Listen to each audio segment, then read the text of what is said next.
വചനം ജഡമായി തീർന്നു. കൃപയും സത്യവും നിറഞ്ഞവനായി നമ്മുടെ ഇടയിൽ പാർത്തു. കേട്ടാൽ എളുപ്പമാണെങ്കിലും വലിയ സങ്കീർണമായ ഒരു പ്രശ്നം ഈ വചനത്തിലുണ്ട്.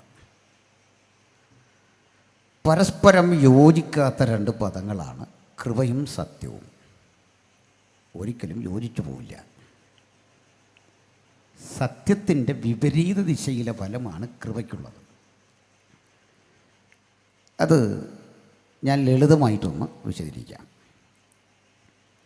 നിങ്ങൾ വേണ്ടത്ര യാത്രാരേഖകളില്ലാതെ, വാഹനത്തിന് വേണ്ട അനുബന്ധ രേഖകളില്ലാതെ ഈ വഴിയിലൂടെ പോകുന്നു. MVD പിടിക്കുന്നു. അവർ യാത്രാരേഖകളൊക്കെ ചോദിക്കുന്നു.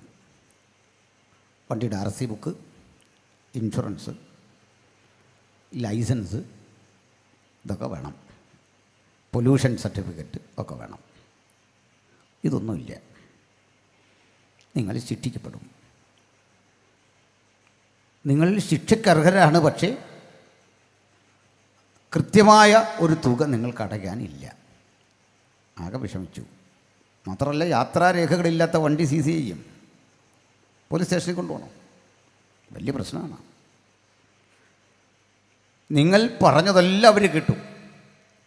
അവർക്ക് കരുണയൊന്നും തോന്നില്ല. കാരണം അവർ ഇതുപോലെ 100 പേരെ ദിനം പ്രതി കാണുന്നതാണ്. നിങ്ങൾ എന്തെല്ലാം പറയും എന്നവർക്കറിയാം. ഇൻഷുറൻസ് ഇല്ലാത്ത ഒരാൾ എങ്ങനെയാണ് വരുന്നത്? കാരണം അവരുടെ വണ്ടിക്കും പലപ്പോഴും ഇൻഷുറൻസ് ഇല്ല. അതുകൊണ്ട് അവർക്കറിയാം ഇൻഷുറൻസ് ഇല്ലാത്തതുകൊണ്ട് ബുദ്ധിമുട്ടല്ലേ. ഇപ്പോൾ നാട്ടുകാരതൊക്കെ പിടിക്കുന്നുണ്ടോ? എങ്ങനെയാണ്? ഞാനിത് കുറേയൊക്കെ വിവരാവകാശം വെച്ച് ഈ ചെക്ക് ചെയ്യേണ്ട രീതികളൊക്കെ വാങ്ങിയ കുറേ പേപ്പേഴ്സ് എൻ്റെ പക്കലുണ്ട്. പോലീസൊക്കെ ഇങ്ങനെ കൈ കാണിച്ച് നമ്മളെ പിടിച്ച് നിർത്തിയിട്ട് ഹെൽമെറ്റ് ഉണ്ടോ, അങ്ങനെയുണ്ടോ, ഇങ്ങനെയുണ്ടോ എന്നൊക്കെ ചോദിക്കും. പക്ഷെ ഇവർ പാലിക്കേണ്ട കുറേ നിയമമുണ്ട്. ആവശ്യക്കാർക്ക് ഞാൻ ഓരോ കോപ്പി തരാം, വാങ്ങിക്കൊണ്ടേ പോകാവുള്ളൂ. അവർ ഈ ക്യാപ്പും ഒക്കെ വെച്ച് നിന്ന് വേണം നമ്മളോട് സംസാരിക്കാൻ. ഈ ഒരധികാര ചിഹ്നമൊക്കെ കാണണം. കാരണം നമ്മുടെ പണം കൊണ്ടാണ് ഇത് വാങ്ങുന്നത്. നമ്മുടെ നികുതി പണം കൊണ്ടാണ് സർക്കാർ ഇതൊക്കെ കൊടുത്തേക്കുന്നത്. ചൂടാന്ന് പറഞ്ഞിട്ടൊന്നും കാര്യമില്ല, ഇത് വെച്ചേ പറ്റൂ. അപ്പോൾ നിയമം ലംഘിച്ചാൽ ശിക്ഷയ്ക്ക് നമ്മൾ അർഹരാണ്.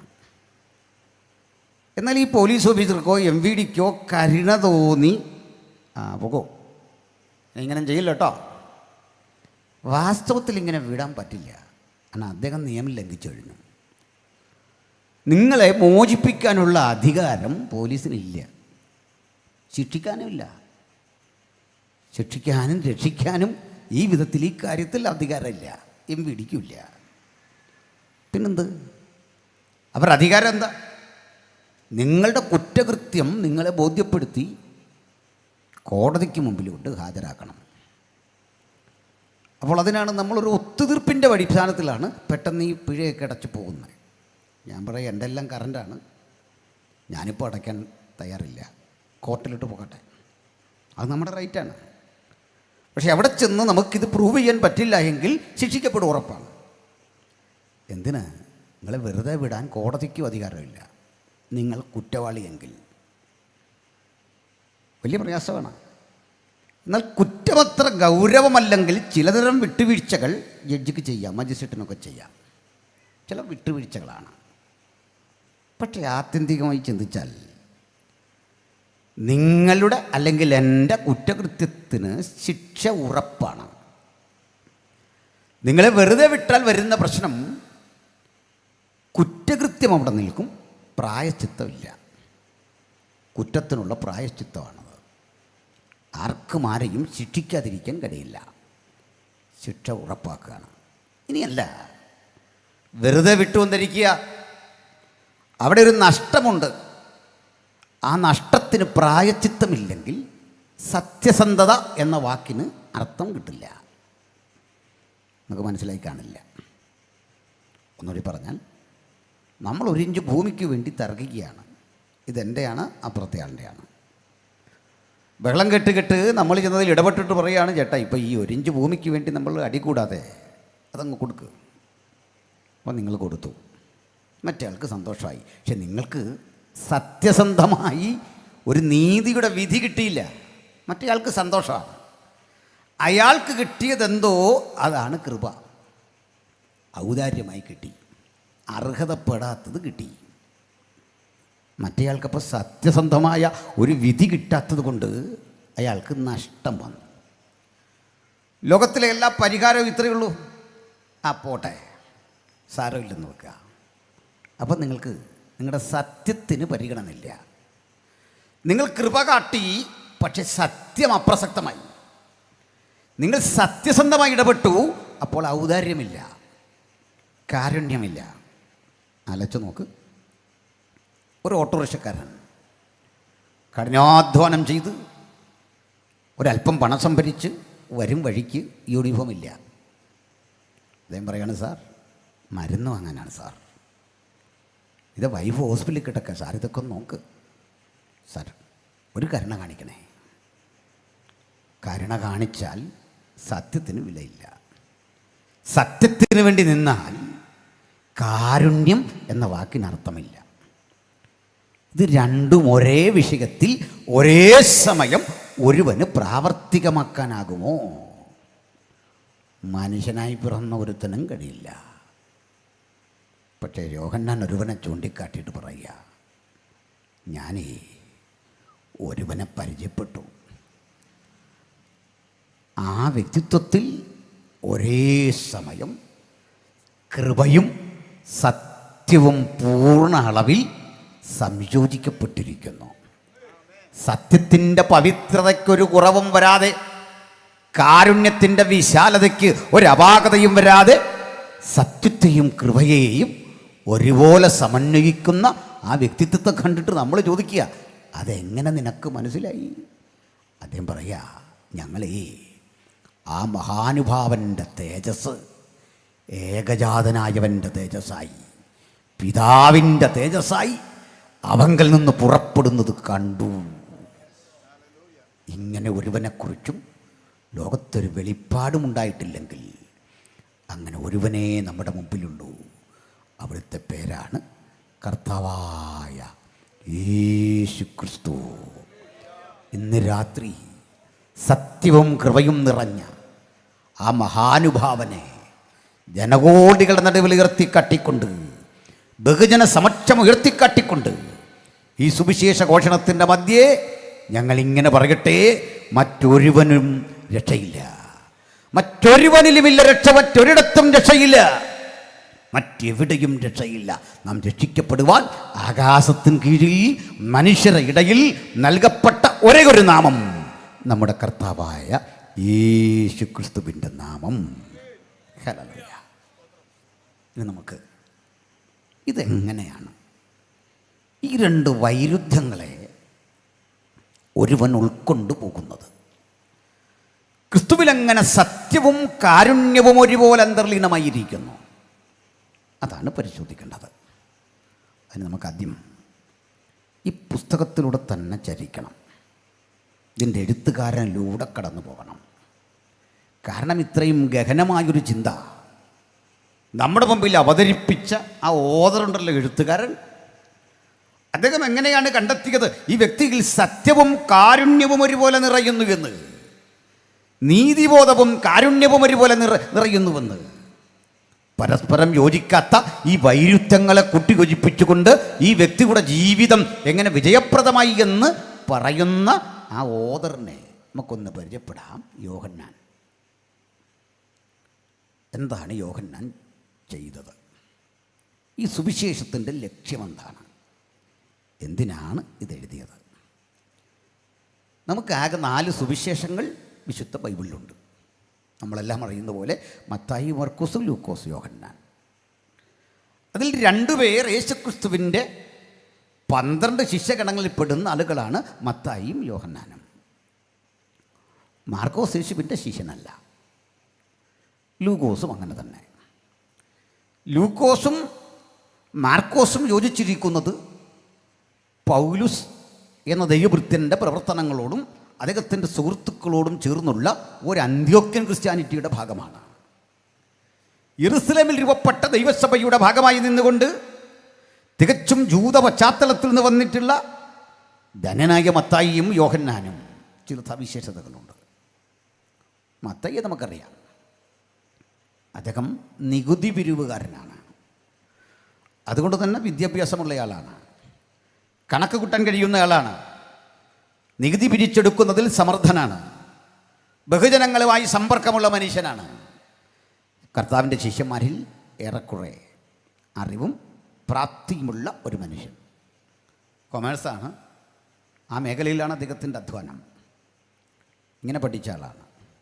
കൊമേഴ്സ് പഠിച്ച കുഞ്ഞുങ്ങളുണ്ടല്ലോ അവിടെ അല്ലേ? എന്താ കൊമേഴ്സുകാരൻ്റെ ഗുണമെന്ന് അറിയണ്ടേ? അവർ ജീവിതത്തിൽ ഒരിക്കലും ഒന്നിനോടും കൂട്ടുന്നില്ല, ഒന്നും കുറയ്ക്കുന്നില്ല, ഗുണിക്കുന്നില്ല, കുറയ്ക്കുന്നില്ല, ഹരിക്കുന്നില്ല, ഒരു പണിയുണ്ടല്ല. അവർ സ്വന്തമായിട്ടൊന്നും കൂട്ടുന്നില്ല, സ്വന്തമായിട്ടൊന്നും കുറയ്ക്കുന്നില്ല. പിന്നെ നമ്മളൊക്കെ ചെയ്തു വെച്ച ചിലവ് അത് അടുക്കി പിറക്കി നല്ല ഡീസൻ്റാക്കി വെക്കുന്നു. നമ്മളിങ്ങനെ ചിന്ന ഭിന്നമാക്കിയിട്ട ചിലവില്ലേ, ചായ കുടിച്ചത്, വണ്ടിക്ക് യാത്ര ചെയ്തത്, പെട്രോൾ അടിച്ചത്, മണൽ വാങ്ങിയത്, കട്ട വാങ്ങിയത്, സിമൻറ്റ് വാങ്ങിയത്, ഇതെല്ലാം അടുക്കും ചിറ്റോടെ റെഡിയാക്കി ഗവൺമെൻറ്റിനുള്ളത് അങ്ങോട്ട് ബാങ്കിൽ കൊടുക്കേണ്ട, ഇതെല്ലാം കൃത്യമാക്കുന്ന ജോലിയാണ്. അതുകൊണ്ടാണ് എത്ര വർഷം കഴിഞ്ഞാലും ഈ അക്കൗണ്ടൻസിയിൽ കാര്യമായ അപ്ഡേഷൻ വരത്തില്ല. പഴയ അക്കൗണ്ടൻസിയാണ് ഇപ്പോഴും പഠിക്കുന്ന, മാറ്റം വരില്ല. അപാരമായൊരു കഴിവ് വേണം ഇങ്ങനെ അടുക്കും ചിറ്റോടും കൂടി ഈ സംവിധാനം ക്രമപ്പെടുത്താൻ. കണ്ടോ, കൊമേഴ്സ് എടുക്കാൻ ഇപ്പോൾ തോന്നില്ലേ? പ്ലസ് ടു പാസ്സായ കുഞ്ഞുങ്ങൾക്കൊക്കെ കൊമേഴ്സ് എടുക്കാൻ തോന്നുന്നുണ്ടോ? നല്ലത്. പക്ഷെ കൊമേഴ്സുകാർക്കൊരു പ്രശ്നമുണ്ട്, അവരുടെ ഭാഷാ പരിജ്ഞാനം വളരെ ദാരിദ്ര്യമാണ്. ഇംഗ്ലീഷിലും പോരാ, മലയാളവും പോരാ. മലയാളം പണ്ടേ വിട്ടു, കാരണം പഠിക്കുന്നില്ല. എന്താ ക്രെഡിറ്റ് വാഷ് കംസ് ഇൻ അല്ലേ, and debit what goes out, 3 column cash book, single column cash book, Menon and company, purchasing goods from somewhere else, ഇങ്ങനെയൊക്കെയാണ്. ഞാനിതൊന്നും പഠിച്ച ആളല്ല, പിന്നെ ഇതെങ്ങനെ കിട്ടിയെന്നൊന്നും ചോദിക്കണ്ട. പോട്ടെ. ഇവിടെ മത്തായി എന്ന മനുഷ്യന് ന്യായമായി കിട്ടേണ്ട പണി ട്രഷററുടെ പണിയാണ് ഞാൻ പറഞ്ഞത്. അത് കൃത്യം ചെയ്യും, ഡീസൻ്റായിട്ട് ചെയ്യും. കണക്ക് കൂട്ടാനറിയാം, അടുക്കും ചിട്ടോടെ വെക്കാനറിയാം, ലാഭം എത്ര നഷ്ടമെത്ര ഇതൊക്കെ കൃത്യമറിയാം. പക്ഷെ നമ്മുടെ ഗുരു ഈ പണി ഏൽപ്പിച്ചത് ആ കൂട്ടത്തിൽ ഏറ്റവും വലിയ കള്ളനെ. ആ കൂടെ കള്ളനെന്ന് കണ്ട ഒരാളെ പിടിച്ച് ഈ പണസഞ്ചി അങ്ങേൽപ്പിച്ചു, ധനകാര്യ വകുപ്പ്. കണ്ടല്ലോ, മത്തായിക്ക് തോന്നി ഇതെന്തായി ഗുരുവിൻ്റെ പരിപാടി, പണിയറിയാവുന്ന എനിക്കിത് തരാതെ വ്യാജനായ ഒരുവനെ പിടിച്ച് ഇത് കൊടുക്കുക. തന്നെയല്ല, അവൻ്റെ വാക്ക് കേട്ടാൽ ആകർഷിക്കപ്പെടും. പുള്ളി എപ്പോഴും പറയുന്നത് പാവങ്ങളെക്കുറിച്ച്, ചാരിറ്റി ചെയ്യുന്നതിനെക്കുറിച്ചാണ്. ഇത്രയൊക്കെ ചിലവ് ചെയ്യേണ്ട കാര്യമുണ്ടോ? ചാരിറ്റി ചെയ്യണം, ചാരിറ്റി ചെയ്യണം. ചാരിറ്റിയുടെ മറവിലാണ് ഈ സഞ്ചിയിൽ നിന്ന് യൂത അടിച്ചു മാറ്റിക്കൊണ്ടിരുന്നത്. ചാരിറ്റി ഭയങ്കരമാന്നേ. ഇപ്പോഴും ചില ആൾ പറയുന്നില്ലേ, ചില ആൾക്കാർ 10,000-കണക്കിന് ലക്ഷക്കണക്കിന് സുവിശേഷരെ സഹായിച്ചു, ഭയങ്കര സംഭവങ്ങളുണ്ടാക്കി. ഇത് കിളച്ചിട്ടൊന്നും അല്ലെന്നേ, മനസ്സിലായില്ലേ? ഇത് കിളച്ചിട്ടൊന്നുമല്ല, കണ്ടം പൂട്ടിയല്ലെന്നേ. ഇതാണ് ചാരിറ്റി. ചാരിറ്റി ചെയ്യുന്നവരെ മോശമായി കാണുകയല്ല. യൂത വലിയ ചാരിറ്റി താല്പര്യമുള്ളൊരു മനുഷ്യനായിരുന്നു. ഇത് കർത്താവിന് അറിയണം അവൻ്റെ ചാരിറ്റിയുടെ ലക്ഷ്യം എന്താണ്. തന്നെയല്ലേ ഇടയ്ക്കിടയ്ക്ക് അവൻ ഇഷ്ടം പോലെ എടുത്തു വന്നു, അന്നേരം ഒന്നും വേണ്ടിയില്ല. പോട്ടെ. ഈ അടുത്ത കാലത്ത് ഈ ലോകസഞ്ചാരിയായ സന്തോഷ് ജോർജ് കുളങ്ങര പറഞ്ഞു, ഈ ഭൂമിയിൽ ദൈവം, അദ്ദേഹം പറഞ്ഞ പദമൊന്നും ഞാൻ ഉപയോഗിക്കുന്നില്ല, അതൊരു പുൽപ്പിറ്റ് എക്സസിന് ചേരാത്തോണ്ട് വിടുന്നു. ആ ദൈവം സ്വർഗത്തിൽ എന്ത് ചെയ്യാനാ? വീണ്ടും പറയാണ്, ദൈവം ഓരോ തെറ്റുകൾക്ക് തത്സമയം ശിക്ഷ കൊടുത്തിരുന്നെങ്കിൽ ഇത്രയും പ്രശ്നം വരില്ലെന്ന്. അദ്ദേഹത്തെ അഡ്വൈസറി ബോർഡിൽ എടുക്കേണ്ടതാണ് സ്വർഗത്തിലല്ലേ, കാര്യങ്ങളൊക്കെ ഒന്ന് ഭംഗിയായിട്ട് പോകാനേ. പക്ഷെ ഇങ്ങനെ തത്സമയം ശിക്ഷ കിട്ടുന്ന രാജ്യങ്ങളുണ്ടെന്നേ. തെറ്റ് ചെയ്യുന്നവനെ കല്ലെറിഞ്ഞു കൊല്ലുന്ന, മയക്കമരുന്ന് ഉപയോഗിച്ചാൽ അപ്പോഴേ പിടിച്ച് ആജീവനാന്തം ജയിലിലിടുന്ന, മോഷ്ടിച്ചവൻ്റെ കൈയെറുക്കുന്ന രാജ്യമുണ്ട്. പക്ഷെ ലോകത്തിലേറ്റവും വലിയ അധോലോകത. ഒരു കുറ്റവാളിക്കും കൃത്യശിക്ഷ കിട്ടിയാൽ പോലും പാപത്തിൻ്റെ ശക്തി വർദ്ധിച്ചുകൊണ്ടിരിക്കും. അതതിൻ്റെ കാരണം. നമുക്കത് വിടാം. മത്തായിക്ക് കൊടുത്ത പണി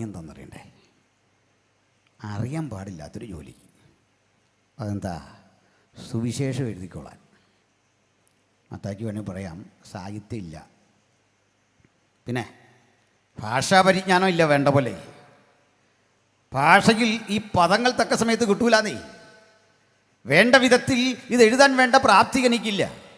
എൻ്റെ ജാഗ്രതയൊക്കെ മറ്റൊരു ലോകത്താ, എൻ്റെ പരിശീലനമൊക്കെ മറ്റൊരു ലോകത്ത്. എന്നെക്കൊണ്ട് ഇത് സാധിക്കില്ല.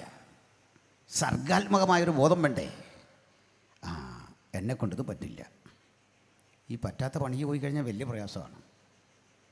ഞാൻ അടുത്ത കാലത്തൊരു ചർച്ച് ലീഡറുടെ ആ വാഴിക്കൽ ചടങ്ങിൽ പങ്കെടുത്തു. വാഴിക്കലോ എന്താ പറയുന്നറിയില്ല. നമ്മൾ വാഴിച്ചിട്ട് ഊരും, ബാക്കി പുറകെ വരുന്ന വീഴിച്ചിട്ട് ഊരും. അത് വേറൊരു കാര്യം.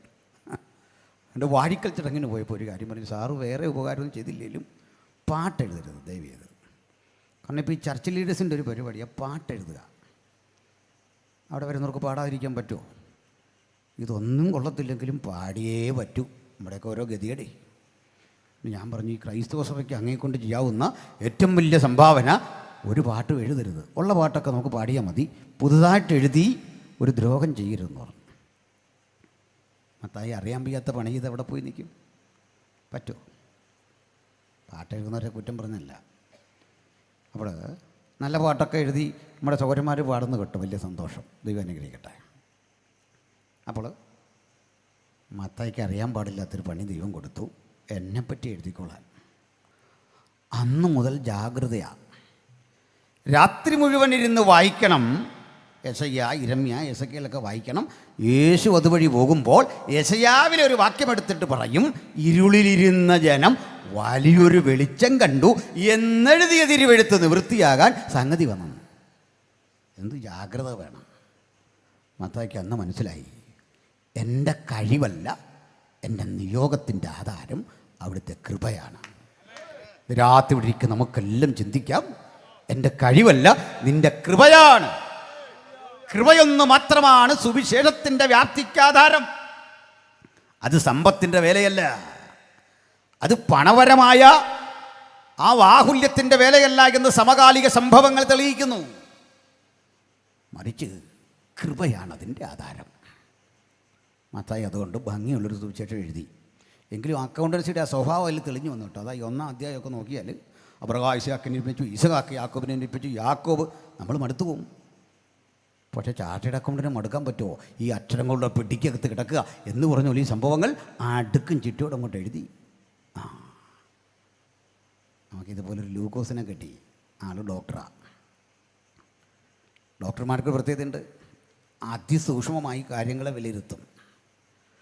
നമുക്ക് നമ്മുടെ ചിന്തക്കനുസരിച്ചല്ല ഡോക്ടർ മരുന്ന് കുറിക്കുന്നത്. പണ്ട് ഒരമ്മച്ചി ഡോക്ടറെ അടുത്ത് ചെന്നു, അസുഖമെല്ലാം പറഞ്ഞു.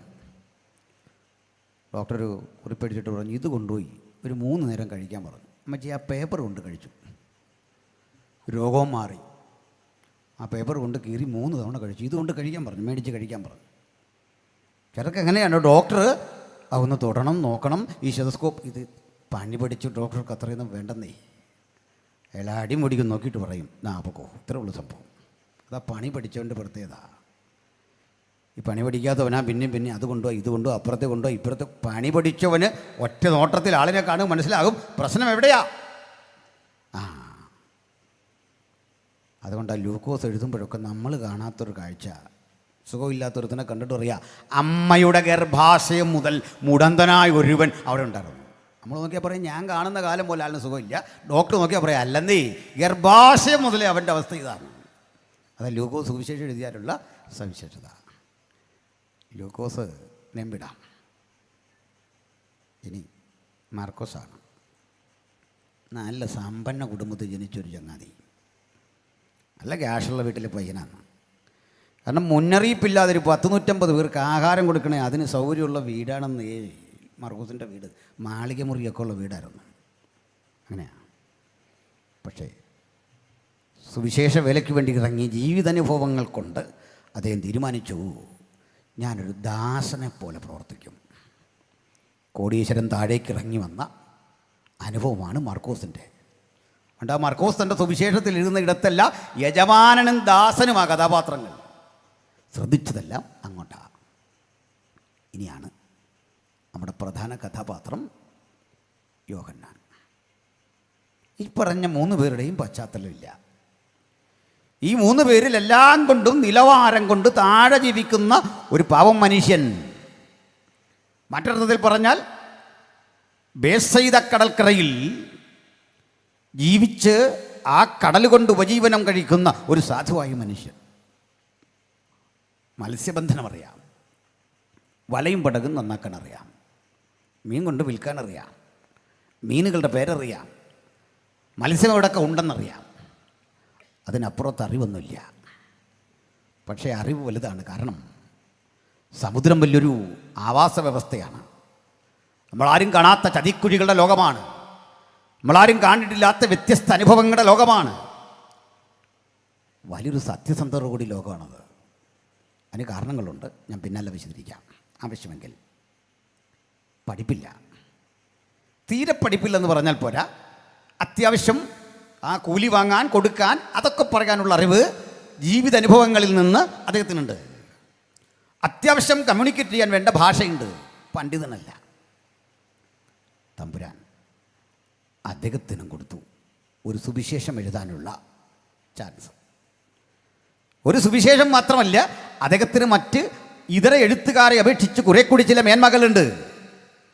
അതിലൊന്ന് 3 ഉജ്ജ്വലങ്ങളായ ലേഖനങ്ങൾ, ഒരു സുവിശേഷം, ഏറ്റവും ഒടുവിൽ വെളിപ്പാട്, സാഹിത്യം. ഇതെല്ലാം എഴുതാൻ പഠിപ്പും അറിവുമില്ലാത്ത ഒരു സാധുവിനെ തിരഞ്ഞെടുത്തു. ഈ മനുഷ്യൻ്റെ റേഞ്ച് എന്താണ്? എവിടെ വരെ ചെല്ലാം? മുമ്പ് സൂചിപ്പിച്ച പോലെ ഒരു സാധാരണ പോലീസ് കോൺസ്റ്റബിളായി, ഒരു സിവിൽ പോലീസ് ഓഫീസറായി ജോലിയിൽ പ്രവേശിക്കുന്ന ഒരാൾക്ക് ഒരു സബ് ഇൻസ്പെക്ടറോ അതല്ലെങ്കിൽ മാക്സിമം പോയാൽ CI വരെയായിട്ട് റിട്ടയർ ചെയ്യാം. നമുക്കദ്ദേഹത്തിൻ്റെ റേഞ്ച് അറിയാം. ദാ ഇവിടെ വരെയാണ് നിങ്ങളുടെ റേഞ്ച്. എങ്ങനെയാ? അങ്ങനെയെങ്കിൽ പഠിപ്പില്ലാത്ത, പ്രാപ്തിയില്ലാത്ത ഈ ഗലീലിയ തടാകത്തിൻ്റെ തീരത്ത് വേണ്ടത്ര സാമ്പത്തിക പശ്ചാത്തലമില്ലാത്ത സബദിയുടെ മകനായി ജനിച്ചു വളർത്തപ്പെട്ട ഈ ചെറുപ്പക്കാരൻ്റെ ആ വ്യാപ്തി ഇവിടെ, പ്രവർത്തന വ്യാപ്തി ഇവിടെ, എവിടെ വരെ പോകാം, എന്തുവരെ ചിന്തിക്കാം, എന്തൊക്കെ പറയാം. സമൂഹം ഒരു വരയിട്ടു, നിനക്കിവിടെ വരെ വേണ്ട, സമൂഹത്തെ വിടാം. അയാൾ തന്നെ ചിന്തിച്ചു, എനിക്ക് ചെയ്യാൻ പറ്റുന്ന പരമാവധി കാര്യം ദാ ഇതുവരെ. പക്ഷെ ഒന്ന് മനസ്സിലാക്കണം, എല്ലാ അതിർവരമ്പുകളെയും ലംഘിക്കാൻ കഴിയുന്ന അതിജീവനത്തിൻ്റെ ശക്തിയുടെ പേരാണ് കൃപ. ആ കൃപജീവിതത്തിലേക്ക് വന്നു കഴിഞ്ഞാൽ പഠിപ്പ് വിഷയമല്ല, പശ്ചാത്തലം വിഷയമല്ല, ജീവിത സൗകര്യം വിഷയമല്ല, സമ്പത്ത് വിഷയമല്ല, ഞാനും നിങ്ങളും തടസ്സമായി കാണുന്ന ഘടകങ്ങളൊന്നും ഒരു തടസ്സമല്ല. വിശാലതയുടെ വഴികൾ ഭക്തന്റെ മുമ്പിൽ തുറന്നിട്ട് പറയാ, വാ, മേലാൽ സംഭവിപ്പാനിരിക്കുന്നത് ഞാൻ നിനക്ക് കാണിച്ചു തരാം. ഭയങ്കരവും അഗോചരവുമായ പ്രവൃത്തികൾ കൊണ്ട് ആരും കാണാത്ത മണ്ഡലത്തിലൂടെ ഭക്തനെ വഴി നയിക്കാൻ കഴിയുന്ന ദൈവകൃപയുടെ വ്യാപാരം ഈ ദൈവദാസനിൽ സംഭവിച്ചപ്പോൾ അതേ ദൈവം, അതേ കൃപയോടെ, അതേ ശക്തിയോടെ ഇന്ന് രാത്രി നമ്മുടെ മധ്യത്തിലുണ്ട്. ആർക്ക് വേണം ആ സ്പർശനം? ആർക്ക് വേണം ആ സ്വാന്തനം? ആർക്ക് വേണം ആ ദൈവിക ഇടപെടൽ? ആ ഇടപെടലിന് കാതോർത്തിരിക്കുന്ന, യാതൊരാളെ അവഗണിക്കാത്ത മഹാദൈവത്തിന്റെ സാന്നിധ്യം നമുക്ക് ഏറ്റെടുത്തിട്ട് പറയാം, എൻ്റെ മുമ്പിലെ അതിർവരമ്പുകളെ ലംഘിച്ചുകൊണ്ട് അവൻ എന്നെ മുമ്പോട്ട് കൊണ്ടുവരാൻ പോകുകയാണ്. അതിന് പ്രായം തടസ്സമല്ല, വാർദ്ധക്യം തടസ്സമല്ലെന്ന്, രോഗം തടസ്സമല്ല. Hallelujah, praise the Lord. ഞാനൊരു 2-3 മാസമൊക്കെ മുമ്പ് ഒരു വാക്കിംഗ് സ്റ്റിക്ക് കൊണ്ടാണ് പ്രസംഗിക്കാൻ കഴിയുക. നാളെ വരുന്ന KJ തോമസ് പാസ്റ്ററുടെ നാട്ടിൽ കുമളിൽ IPC ഡിസ്ട്രിക്ട് കൺവെൻഷന് മുമ്പ് എനിക്ക് ഒരു വാക്കിംഗ് സ്റ്റിക്കുണ്ട്. ഒരു സ്ട്രോക്ക് വന്നതിൻ്റെ സൈഡ് ഇഫക്റ്റാണ്. അധികം താമസിക്കാതെ കർത്തദാസൻ ഉറപ്പിച്ചുള്ള ഡൽഹിക്ക് പോകണം, ഈ വടിയൊക്കെ കൊണ്ട് പോകണം. പക്ഷെ ഞാനിത് കണ്ട് കിടന്നില്ല, ഇതും കുത്തിപ്പോയി. തന്നെ വണ്ടി ഓടിച്ചാണ് പോകുന്നത്. ഇപ്പോഴും അങ്ങനെയൊക്കെ തന്നെയാണ്. എന്താണെന്നറിയണ്ടേ? ചിലപ്പോഴൊക്കെ ചില വസ്തുതകളും സാഹചര്യങ്ങളും നമ്മളെ കിടത്താനും ഒതുക്കാനും ശ്രമിക്കും. പിശാച് നമ്മുടെ കാതിൽ വന്നിട്ട് ചോദിക്കും, നിന്റെ മഹാശക്തി ഏതിലാകുന്നു? ഏതിനാൽ നിന്നെ ഒതുക്കാം? അപ്പോഴൊക്കെ ഭക്തൻ പറയണം, അങ്ങനെ ഒതുങ്ങുന്ന ബ്രാൻഡല്ലിത്, അങ്ങനെ തലകൽ കുനിക്കുന്ന ഉൽപ്പന്നമല്ലിത്, ഇത് മുദ്രകറ്റൊരു ഉൽപ്പന്നമാ. ഉയരത്തിലെ ആ ശക്തി മുദ്ര ചെയ്യപ്പെട്ട ഒരു ഉൽപ്പന്നമാ. അങ്ങനൊന്നും കീഴടങ്ങാൻ നമുക്കാവില്ല. ഹല്ലേലൂയ. ഇപ്പോൾ അതൊക്കെ കളഞ്ഞെന്നേ. നാളെ വീണ്ടും എടുത്താലും എനിക്കതിൽ പേടിയൊന്നുമില്ല. പേടിക്കാത്തതിൻ്റെ അപാര ധൈര്യമുള്ളതുകൊണ്ടല്ല, മുകളിൽ നമ്മെ അയച്ച ഒരുത്തനുണ്ട്, അത് നമ്മുടെ ധൈര്യം. ഹല്ലേലൂയ. ഇനിയുണ്ട് ചില കാര്യങ്ങൾ കൂടി പറയാൻ. ശ്രദ്ധിക്കുന്നുണ്ടോ? മനസ്സിലാകുന്നുണ്ടോ? അവിടെയൊക്കെ കേൾക്കാവോ? കേൾക്കാം. കേൾക്കത്തില്ല, ഇങ്ങോട്ട് കയറിയിരിക്കാൻ പറയാനായിരുന്നു. അങ്ങനെയാ. നമ്മുടെ ആൾക്കൊരു പ്രശ്നമുണ്ട്, ഏറ്റവും പുറകിൽ നിന്നിട്ട് ഇങ്ങനെ കാണിക്കും, ഒന്നും കേൾക്കത്തില്ലെന്ന്. ഞാനിങ്ങനെ കാണിക്കും, സാരമില്ലെന്ന്. അതങ്ങ് മാറിക്കോളും. അപ്പോൾ നമുക്ക് തുടർന്നുള്ള വിഷയത്തിലേക്ക് ഒന്ന് പോകാം. ഇനി ശ്രദ്ധിച്ചിരുന്നാൽ മാത്രം മനസ്സിലാകുന്ന ചില കാര്യങ്ങളാണ് പറയാൻ പോകുന്നത്. പണ്ട് ഗ്രീസിലൊരു ഗുരു ജീവിച്ചിരുന്നു, വലിയൊരു അധ്യാപകൻ. കർത്താവായ യേശുക്രിസ്തുവിനും 500 ആണ്ടുകൾക്ക് മുമ്പിലാണ് അദ്ദേഹം. നമ്മുടെ ബുദ്ധ ഒക്കെ ഇന്ത്യയിൽ ജീവിച്ചിരുന്ന കാലം, അതിനോടനുബന്ധിച്ച കാലം. ഗൗതമ ബുദ്ധൻ ഇന്ത്യയിൽ ജീവിച്ചിരുന്ന കാലത്ത് ഗ്രീസിൽ ജീവിച്ചിരുന്ന ആ മഹാനുഭവൻ്റെ പേര് ഒരുപക്ഷെ എല്ലാവർക്കും അത്ര കണ്ട് പരിചയമുള്ളത് ആയിരിക്കില്ല. ഹെറോക്ലിറ്റസ് എന്നായിരുന്നു. ഹെറാക്ലിറ്റസ് എന്നും പ്രൊണൗൺസ് ചെയ്യാം. അദ്ദേഹം വളരെ മനോഹരമായി വസ്തുതകളെ അപഗ്രഥിക്കുന്ന വ്യക്തിയായിരുന്നു. ഗ്രീക്കിലെ ചിന്തകന്മാരും അധ്യാപകരും ഒക്കെ എങ്ങനെയായിരുന്നു മനുഷ്യന് മനസ്സിലാകുന്ന ഒട്ടേറെ ചിന്തകൾ സമൂഹത്തിന് കൊടുത്തവരാണ്. അവരുടെ ആ ചിന്തയ്ക്കൊന്നും ഇന്നും മാറ്റമില്ല. അതിൻ്റെ ആ നവീകരിക്കപ്പെട്ട രൂപങ്ങളാണ് നമ്മളിന്ന് മെഡിക്കൽ സയൻസായിട്ടൊക്കെ കാണുന്നത്. അപ്പം അതിലൊരു മാഷുണ്ടായിരുന്നു, അവരുടെ അറിവിനെപ്പറ്റി ഒന്ന് പറയാൻ ഞാൻ മറ്റൊരു മാഷിനെ കൂടെ പരിചയപ്പെടുത്താൻ അനുബന്ധമായിട്ട്. മാഷ് ക്ലാസ് എടുത്തുകൊണ്ടിരിക്കുകയാണേ. കാശെടുത്തുകൊണ്ടിരിക്കുമ്പോൾ ഒരു ചോദ്യം കുട്ടിയോട് ചോദിച്ചു. ഒരുവന് ഒരു നദിയിൽ ഒരു തവണ മുങ്ങാമോ? എന്താ പറയുന്നു മക്കൾ? ഈ അവാർഡ് നാളെ മേടിക്കാൻ വരുന്ന കുഞ്ഞുങ്ങൾ ഇങ്ങോട്ട് നോക്കി, അങ്കിളിൻ്റെ മറുപടി തന്നെ. ഒരുവനൊരു നദിയിൽ ഒരു തവണ മുങ്ങാവോ? അല്ല, 2 തവണ മുങ്ങാവോ? അവിടെ തുടങ്ങാം. ഒരുവനൊരു നദിയിൽ 2 തവണ മുങ്ങാമോ? കുട്ടി പറഞ്ഞു 2. ബാക്കി ഇവിടെ പോയി. മാഷ് പറഞ്ഞു സാധിക്കില്ല. എന്താ കാര്യം? മുങ്ങി എഴുന്നേൽക്കുമ്പോഴേക്കും നദി ഒഴുകിപ്പോയിരിക്കും. അതങ്ങ് പോയി. എന്നാ കൊച്ചിന് മനസ്സിലായി, ശരിയാണല്ലോ. അപ്പോൾ ഒരു മോൻ അവിടെ നിന്നുകൊണ്ട് ചോദിച്ചു, മാഷ് പറഞ്ഞ ശരിയാണ്, ഒരുവനൊരു നദിയിൽ 1 തവണ മുങ്ങാമോ? മാഷ് പറഞ്ഞു അത് പറ്റും. അവൻ പറഞ്ഞു അത് പറ്റില്ല. ഭയങ്കര വാഗ്വാദമായി. നമ്മുടെ സ്കൂളിലൊന്നും അത് പറ്റിയല്ല. പണ്ടത്തെ കാലത്ത് ഇങ്ങനെ ചോദിച്ചാൽ നമ്മൾ ഇറക്കി വിടുമായിരുന്നു. അങ്ങനെയാണ്. എന്നിട്ട് നമ്മൾ പറയും പണ്ടത്തെ സാറുമാരായിരുന്നു സാറുമാരെന്ന്. ഒന്നും അല്ലെന്നേ, ഇന്നത്തെ അധ്യാപകർക്ക് ബോധവും വെളിയുമൊക്കെ വന്ന് സന്തോഷമില്ല നിങ്ങൾക്കല്ലേ? കുഞ്ഞുങ്ങളെ, നിങ്ങൾ ഇന്നും കൊണ്ട് വിശ്വസിക്കരുത്. പണ്ടത്തെ മനുഷ്യന് ഭയങ്കര ആരോഗ്യമായിരുന്നു, പണ്ടത്തെ മനുഷ്യർക്കായിരുന്നു മൂല്യം. ഒരു പാട്ട് കേട്ടില്ലേ? പണ്ടെങ്ങാണ്ടൊരു നാടുണ്ടായിരുന്നു, അവിടെ ഇത്രയും മതമൊക്കെ ഉണ്ടായിരുന്നു. അന്ന് മതപരമായ ആര് പറഞ്ഞ ആ കാലത്ത് ഈ അടിയെല്ലാം നടന്നേ? സന്തോഷമില്ല. നമ്മൾ പരസ്യം നടത്തുന്ന ആൾക്കാരും പണ്ട് നല്ലതായിരുന്നു, പണ്ട് നല്ലതായിരുന്നു. എവിടെ പണ്ട് നല്ലത്? മനുഷ്യനെ വില പറഞ്ഞ് വിറ്റ നാടാണിത്. അമ്മ മാറുമറയ്ക്കാൻ സമരം ചെയ്യേണ്ടി വന്ന നാടാണിത്. 1947 വരെ പാൽ കറന്ന് വിൽക്കാൻ അനുവാദമില്ലാത്ത മനുഷ്യരുള്ള നാടുണ്ടായിരുന്നു. പശുവിനെ വളർത്താൻ ചാണകം എടുക്കാം. അന്നും ചാണകത്തിന് നല്ല ഡിമാൻഡായിരുന്നു കേട്ടോ. അതിനുവേണ്ടി പശുവിനെ വളർത്താമായിരുന്നു. അതിന് മാറ്റമൊന്നുമില്ല. അത്തരമൊരു നാട്ടിൽ നിന്നുകൊണ്ട് പറയുക പണ്ട് നല്ലതായിരുന്നു, പണ്ട് നല്ലതായിരുന്നു. പരസ്യവും നടത്തുന്ന പാസ്റ്റർമാരും പറയുക പണ്ടായിരുന്നു നല്ലതെന്ന്. അല്ലെന്നേ, പണ്ടേ 108 വിധ കരമാണ് തിരുവിതാംകൂർ രാജാക്കന്മാർ പിരിച്ചത്. 108 വിധ കരം. ഞാൻ ആഗസ്റ്റ് 15 എന്ന് പറഞ്ഞൊരു മെസ്സേജ് ചെയ്തിട്ടിട്ടുണ്ട്. എല്ലാവരും കാണാൻ വേണ്ടി പറഞ്ഞല്ല, ഞാൻ അങ്ങനെ പ്രൊമോഷൻ കൊടുക്കുന്ന ആളുമല്ല. അതിലിത് പറയുന്നുണ്ട്, 108 വിധ കരം. പണ്ടേ മുടി വളർത്താൻ പോലും മനുഷ്യന് ചില സംവിധാനങ്ങളുണ്ടായിരുന്നു. മുടി മുറിക്കാൻ പറ്റില്ലെന്ന്. മുടി മുറിക്കാൻ പറ്റത്തില്ല. വളർത്തിയ മുടി പുരുഷൻ ഇങ്ങനെ ഈ വശത്ത് കെട്ടണം. ചിലർ ശൂദ്രരാണ് ഇവിടെ കെട്ടേണ്ടത്, ഈ സൈഡിൽ കെട്ടേണ്ടത്. കുടുംബ പോലെ ഉച്ചിയിൽ കെട്ടേണ്ട മനുഷ്യരുണ്ട്, ദലിതരാണ് ഉച്ചിയിൽ കെട്ടേണ്ടത്. പിൻഭാഗത്ത് കെട്ടേണ്ട മനുഷ്യരുണ്ട്, OBC ആളുകളാണ് അവിടെ കെട്ടേണ്ടത്, പിന്നോക്കർ. ഇങ്ങനെ ആളിനെ തിരിച്ചറിയാൻ ഈ സംവിധാനം ഉണ്ടായിരുന്നു.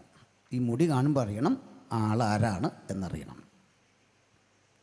പക്ഷെ മുറിക്കണമെന്ന് നിർബന്ധമുണ്ടല്ലേ, അതിനൊരു നികുതി. അതിൻ്റെ പേരാ മുടിക്കരം. മനസ്സിലായില്ലേ? മുടിക്കരം. എത്ര തരം കരങ്ങൾ! അമ്മ മാറുമറയ്ക്കാൻ കരം, നടക്കരം, കുടിക്കരം, മുടിക്കരം, കിടക്കരം, എത്ര തരം കരങ്ങൾ! ഈ ചോദിക്കാനൊക്കത്തിൽ ഇങ്ങനെ വിമർശിക്കാൻ പോലും പറ്റില്ല. തല പോകുമായിരുന്നു. നമ്മളൊക്കെ മനുഷ്യരായത് ഒന്നാന്നറിയണ്ടേ? 47 ശേഷം പൗരന്മാരായി നമ്മൾ. സകലരെയും കാര്യം പറയുന്നത്. അതുവരെ മനുഷ്യൻ പ്രജയായിരുന്നു. പ്രജ, മനസ്സിലായില്ലേ? ഓരോരുത്തരും ഇടയ്ക്കും പറഞ്ഞു വിട്ടു പ്രജയെന്ന്. നമ്മൾ പ്രജയൊന്നും അല്ലെന്നേ. ഞാൻ പ്രജയല്ലേ. ഏതായാലും ഒരു രാജാവിൻ്റെ കീഴിൽ വിനീത വിധേയനായി കഴിയുന്ന പ്രജയല്ല, വോട്ടവകാശമുള്ള പൗരൻ. ഈ വർഷം ചെയ്തുമില്ല. മനസ്സിലായില്ലേ? അങ്ങനെ എൻ്റെ ഒരു വോട്ട് കൊണ്ട് ഇനിയും പെട്ടെന്ന് അങ്ങനെ ജയിക്കണ്ടെന്നൊരു തീരുമാനം വന്നു. അതിന് കാരണം ഉണ്ടാക്കാൻ ഞാൻ പറഞ്ഞിട്ടുണ്ട്. പോട്ടെ. ചുരുക്കി പറഞ്ഞാൽ പ്രജ എന്നതിൽ നിന്ന് പൗരൻ എന്നതിലേക്ക് വളർന്ന ഇപ്പോഴാണ്. അതുകൊണ്ട് ആ തെരുവിൽ നിന്ന് പ്രസംഗിക്കാൻ പറ്റുന്നേ. പണ്ട് പറ്റില്ല, കളിയങ്ങ് മാറും.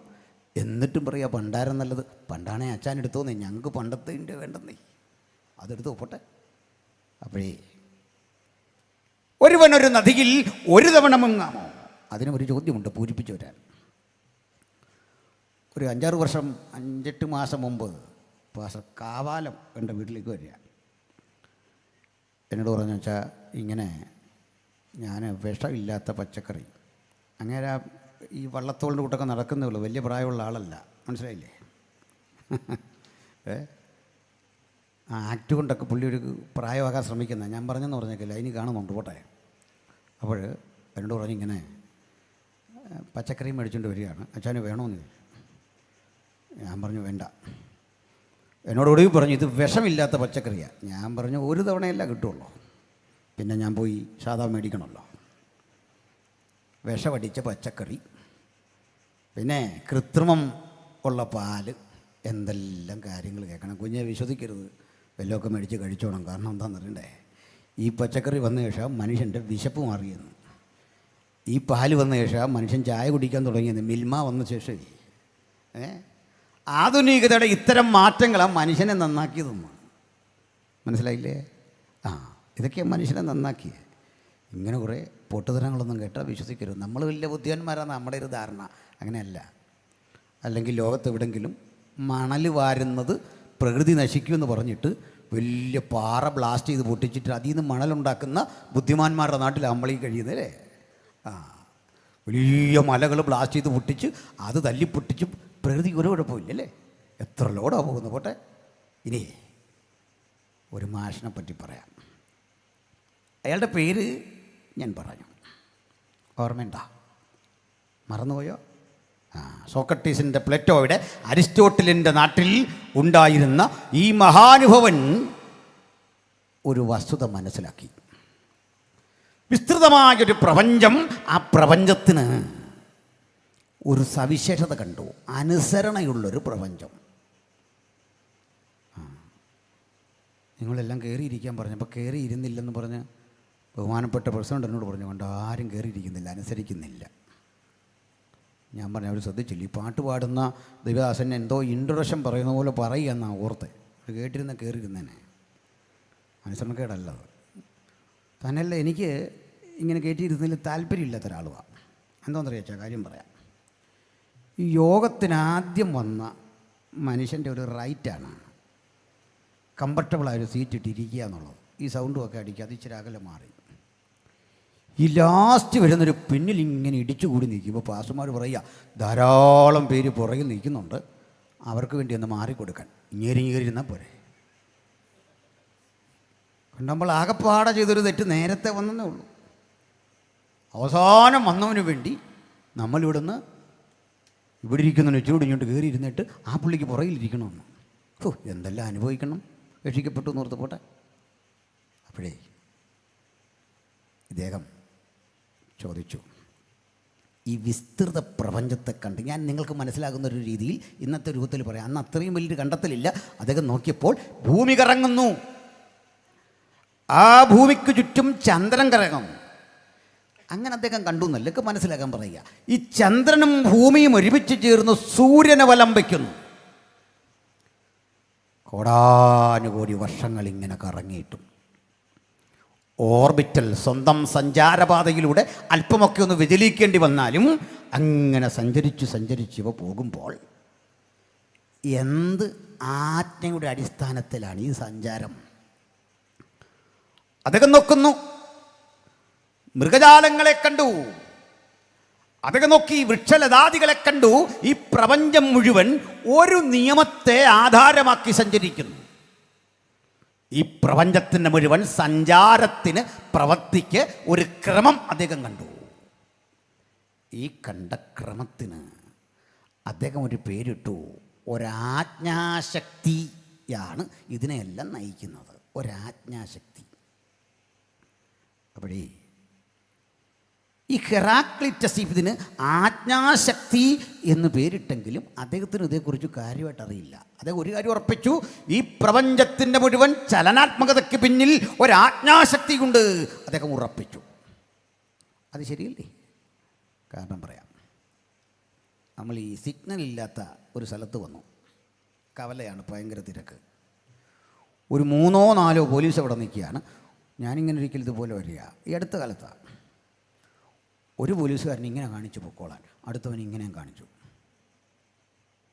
നമ്മൾ പോയാൽ ഈ പുള്ളിയുടെ തെറി, നിർത്തിയാൽ അയാളുടെ തെറി. നമ്മുടെയൊക്കെ ഒരു ജീവിതം ആലോചിച്ച് നോക്കി. കാരണം ഒരുത്തൻ ഇങ്ങനെ നിൽക്കുന്നു, ഒരുത്തൻ ഇങ്ങനെ നിൽക്കുന്നു. അയാളുടെ വേഗത കാരണം കൈ പറഞ്ഞു പോകുന്നു തോന്നുന്നു, ഇങ്ങനെ ഇട്ടം കാണിക്കുകയാണ്. അപ്പോൾ ഞാൻ പോകുന്നില്ല. ഇങ്ങനെ കിടന്നപ്പോൾ അദ്ദേഹം എൻ്റെ അടുത്ത് ഇങ്ങനെ കണ്ട് ചോദിക്കുന്നു. ഗ്ലാസ് ഇട്ടേ കൊണ്ട് ആ തെറി ഗ്രാമർ തിരിച്ചെനിക്ക് കിട്ടിയില്ല. അപ്പം ഞാൻ വീണ്ടും ഇങ്ങനെ കാണിച്ചു, ഇത് കൂട്ടുകാരെന്താ ഇങ്ങനെ നിൽക്കുന്നു. അപ്പോൾ പുള്ളി ഒന്ന് നോക്കി വെച്ച് ഇതികർത്തവ്യത മൂടനായി അവിടെ നിന്നു. എന്തുകൊണ്ടൊരു പിടിയില്ല. അപ്പം ഞാനിവരെ നോക്കിയിട്ട് നിങ്ങളൊരു തീരുമാനം എടുക്കുന്ന അർത്ഥത്തിൽ ഞാനും അവിടെ ഇരുന്നു. കൊടുക്കും ഇയാളിങ്ങനെ മറ്റവൻ കൈ കാണിച്ച് ഇങ്ങനെ നിർത്തിയപ്പോൾ എന്നോട് പൊക്കോളാൻ പറഞ്ഞു. അങ്ങോട്ട് പോവുകയും ഇപ്പോൾ ഇടിക്കുന്നൊരു വണ്ടി ഇങ്ങോട്ട് വരിക. അതും KSRTC വരവല്ലേ, വല്ല മയോ ഉണ്ടോ? ശമ്പളം കിട്ടാത്തതിൻ്റെ അരിശം കൂടെ നമ്മൾ തീർത്ത് കളയും. ഒരൊറ്റ വരവ്. ഈ KSRTC സൈഡിൽ ഇരിക്കുന്നുണ്ടോ, പണിക്കൂലി തീരെ ഇല്ലെന്ന്. ജുവലറിക്കാരൻ്റെ പരസ്യമാണ്. ഒരൊറ്റ വരവോ, പണിക്കൂലി തീരെ ഇല്ലെന്ന്. പിന്നെ മനസ്സിലാക്കുന്നത് ജുവലറിക്കാരൻ്റെ മാത്രം പരസ്യമല്ല, ഇത് വണ്ടി ഓടിക്കുന്നതിൻ്റെ അനുഭവം കൂടാ. അവൻ ആ വാശിയും വൈരാഗ്യവും എല്ലാം തീർത്തിങ്ങോട്ട് വരികയാണ്. നമ്മൾ പാടയെ ഗതിയെ നോക്കിപ്പോയാലും രക്ഷയില്ല. ഇതിൻ്റെ അർത്ഥം അറിയോ? പല ആളുകൾ നിയന്ത്രിക്കാനുണ്ടെങ്കിൽ കളിത ഇങ്ങനെ നിൽക്കുമെന്ന്. ഒരാളെ ഉണ്ടെങ്കിൽ ഇടി നടക്കില്ല, ഇതങ്ങ് പോകും. ഒരൊറ്റ നിയമം. കോടാനുകോടി വർഷങ്ങൾ ഈ പ്രപഞ്ചത്തെ മുഴുവൻ ഇത്തരം പ്രതിസന്ധിക്ക് വിധേയമാക്കാതെ സംരക്ഷിക്കുന്ന ആ ശക്തിക്ക് അദ്ദേഹം ഇട്ടൊരു പേരുണ്ട്, ലോഗോസ്. മറക്കരുത് ഈ പേര്, ലോഗോസ് എന്ന്. പിന്നീട് വന്നവരൊക്കെ ചിന്തിച്ചു, എന്താണ് ഈ ലോഗോസ്? ലോഗോസിന് പലതരം അർത്ഥമുണ്ടായി. അറിവ്, ജ്ഞാനം, ശാസ്ത്രം, പലതരം പേരുകൾ രൂപപ്പെട്ടു വന്നു. കൃത്യമൊരു ഉത്തരം ആർക്കും പറയാൻ കഴിയാതിരിക്കെ, ഒരു ഗ്രീക്ക് ചിന്തകനും വിശദീകരിക്കാൻ കഴിയാതിരിക്കെ, ബേസൈദ കടൽക്കരയിലെ ഒരു മത്സ്യബന്ധന തൊഴിലാളിയായിരുന്ന സബദിയുടെ മകൻ, ആ മകനെ കർത്താവിട്ട് വിളിച്ച ഒരു ഓമനപ്പേരുണ്ട്. തൻ്റെ സഹോദരനെ കൂട്ടി ഇടിമക്കൾ എന്നർത്ഥം വരുന്ന ബോവർണഗോസ്. അത് തോന്നുന്നുണ്ടോ? വെറുതെ ഒരു ഇരട്ടപ്പേരിട്ട് വിളിച്ചാന്ന് തോന്നുന്നുണ്ടോ? ഇല്ല. കർത്താവിനെ ചുറുചുറുക്കും ആത്മാർത്ഥയൊക്കെ കണ്ടപ്പോൾ പിടികിട്ടി. ഇവനൊന്ന് പറഞ്ഞാൽ അത് ഇടിനാദം പോലെ ഇരിക്കണം. മനസ്സിലായില്ലേ?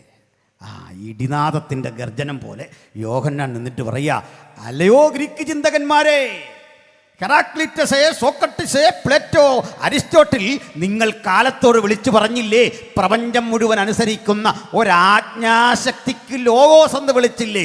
ആ ലോഗോസിനെ പറ്റി നിങ്ങൾ നടത്തിയ കണ്ടെത്തലിനെ ഞാൻ പൂരിപ്പിച്ചു തരാം. ദാ കേട്ടുകൊള്ളൂ. ആദിയിൽ ലോഗോസ് ഉണ്ടായിരുന്നു, ആ ലോഗോസ് ദൈവമായിരുന്നു, ആ ലോഗോസ് ദൈവത്തോടു കൂടെയായിരുന്നു. തീർന്നില്ല. എന്നിട്ട് പറയുക, ആ ലോഗോസ് ഉണ്ടല്ലോ, അത് ജഡമെടുത്ത് ഞങ്ങൾക്കൊപ്പം വസിച്ചു, ഞങ്ങൾക്കൊപ്പം ഭക്ഷിച്ചു, ഞങ്ങൾക്കൊപ്പം നടന്നു, ഞങ്ങളുടെ കൂടെ ജീവിച്ചു. ഞങ്ങൾ അവൻ്റെ മഹിമ കണ്ട സാക്ഷികൾ. ആജ്ഞാശക്തിക്ക് അധികാരമുള്ള ആ ദൈവപുത്രനെ ചരിത്രം ലോഗോസ് എന്ന് പേരിട്ടപ്പോൾ അത് പൂരിപ്പിക്കാൻ ദൈവം കണ്ടെത്തിയ ഭാഗ്യവാനായ ആ ദൈവദാസന്റെ പേരാണ് യോഹന്നാനെങ്കിൽ, ഈ രാത്രി സുവിശേഷത്തിൻ്റെ പരിശുദ്ധി വിശ്വസിക്കുന്ന ദൈവമക്കളെ, ആർക്കും തടയാനാവാത്ത ജ്ഞാനത്തിൻ്റെ വിവേകത്തിൻ്റെ ആഴങ്ങളിൽ കൂടി തൻ്റെ മക്കളെ കൊണ്ടുപോകാൻ കഴിയുന്ന അതുല്യമായ വചനത്തിൻ്റെ പേരാണ് സുവിശേഷം. ഞങ്ങളിത് ഈ ഗ്രാമത്തോട് ഘോഷിച്ചിട്ട് അതിൻ്റെ സാരാംശം, അതിൻ്റെ ഉള്ളടക്കം ഇങ്ങനെ വിളിച്ചാവർത്തിക്കട്ടെ. മറ്റൊരുവനിലും എവിടെയും രക്ഷയില്ല. നാം രക്ഷിക്കപ്പെടുവാൻ ആകാശത്തിന് കീഴിൽ മനുഷ്യരുടെ ഇടയിൽ നൽകപ്പെട്ട വേറെ ഒരു നാമവും ഇല്ല. Hallelujah, praise the Lord. അപ്പോൾ സുവിശേഷത്തിന് അങ്ങനെയൊരു സവിശേഷതയുണ്ട്. നമ്മളതാ പറഞ്ഞു വരുന്നത്, ശ്രദ്ധിച്ച് കേൾക്കണം. സന്തോഷമല്ലേ? മനസ്സിലാകുന്നുണ്ടോ? അപ്പോൾ ഈ വചനം ശരീരമെടുത്തു. ലോഗോസ് എൻ സാർക്കേ, ലോഗോസ് സാർക്കേ ചെയ്തു. സാർക്കേ എന്ന് പറഞ്ഞാൽ ശരീരം അല്ലെങ്കിൽ ജഡം. ജഡമെടുത്തു. ലോഗോസ് ജഡമെടുത്തതിൻ്റെ പേരാണ് കർത്താവായ യേശു ക്രിസ്തു. മനസ്സിലായില്ല? വ്യക്തമാക്കാം. ഈ നമുക്ക് ആൾ ദൈവങ്ങൾ എന്ന പേരിൽ ചിലരെ പറ്റിയൊക്കെ പറയുമല്ലോ. എന്നെ സംബന്ധിച്ചിടത്തോളം ഈ ആൾ ദൈവങ്ങളോട് അങ്ങനെ വിരോധമുള്ള ആളുകളൊന്നുമല്ല. എന്തിനു വിരോധിക്കണം? അവരവരുടെ കാര്യമൊക്കെ നോക്കി പോകുന്നു. മാത്രമല്ല, ഞാൻ അവരെ അംഗീകരിക്കാൻ കൂടി തയ്യാറാകുന്ന ഒരാളാണ്. ഒരു കണ്ടീഷനുണ്ട്, ഒരു വ്യവസ്ഥ. അതിൻ്റെ മിനിമം റൈറ്റ് അല്ലേ? കാരണം ഒരാളെൻ്റെ മുമ്പിൽ വന്നിട്ട് പറയുന്നത് ഇതാണ് സത്യം, അത് അംഗീകരിക്കാൻ എന്താ പാട്? അപ്പോൾ എൻ്റെ മുമ്പിൽ അവർ തെളിയിക്കേണ്ട 3 കാര്യങ്ങളുണ്ട്. ഒരാൾ ദൈവം എന്ന് പറഞ്ഞാൽ, ഒന്ന്, ദൈവത്തിന് പ്രായം ബാധിക്കാൻ പാടില്ല. അതായത് സമയം അഫക്റ്റ് ചെയ്യരുത്. മനസ്സിലായോ? ഇല്ല. പറയാം. ഞാനിവിടെ ഒന്ന് പാസ്റ്റർ വിൽസൺ ദാസിനെ കണ്ടു. വർഷങ്ങൾക്ക് ശേഷമൊക്കെ, നാളുകൾക്ക് ശേഷമൊക്കെ കാണുന്നത്. എൻ്റെ സ്നേഹിതൻ ബിനോയ് ഇവിടെ ഇരിപ്പുണ്ട്. അപ്പോൾ ഇവരെന്നോട് പറയുകയാണ്, ആകപ്പാടെ ക്ഷീണിച്ചല്ലോ, തലയൊക്കെ നരച്ചു തുടങ്ങിയില്ല, എന്ത് പറ്റിയൊരു ക്ഷീണം.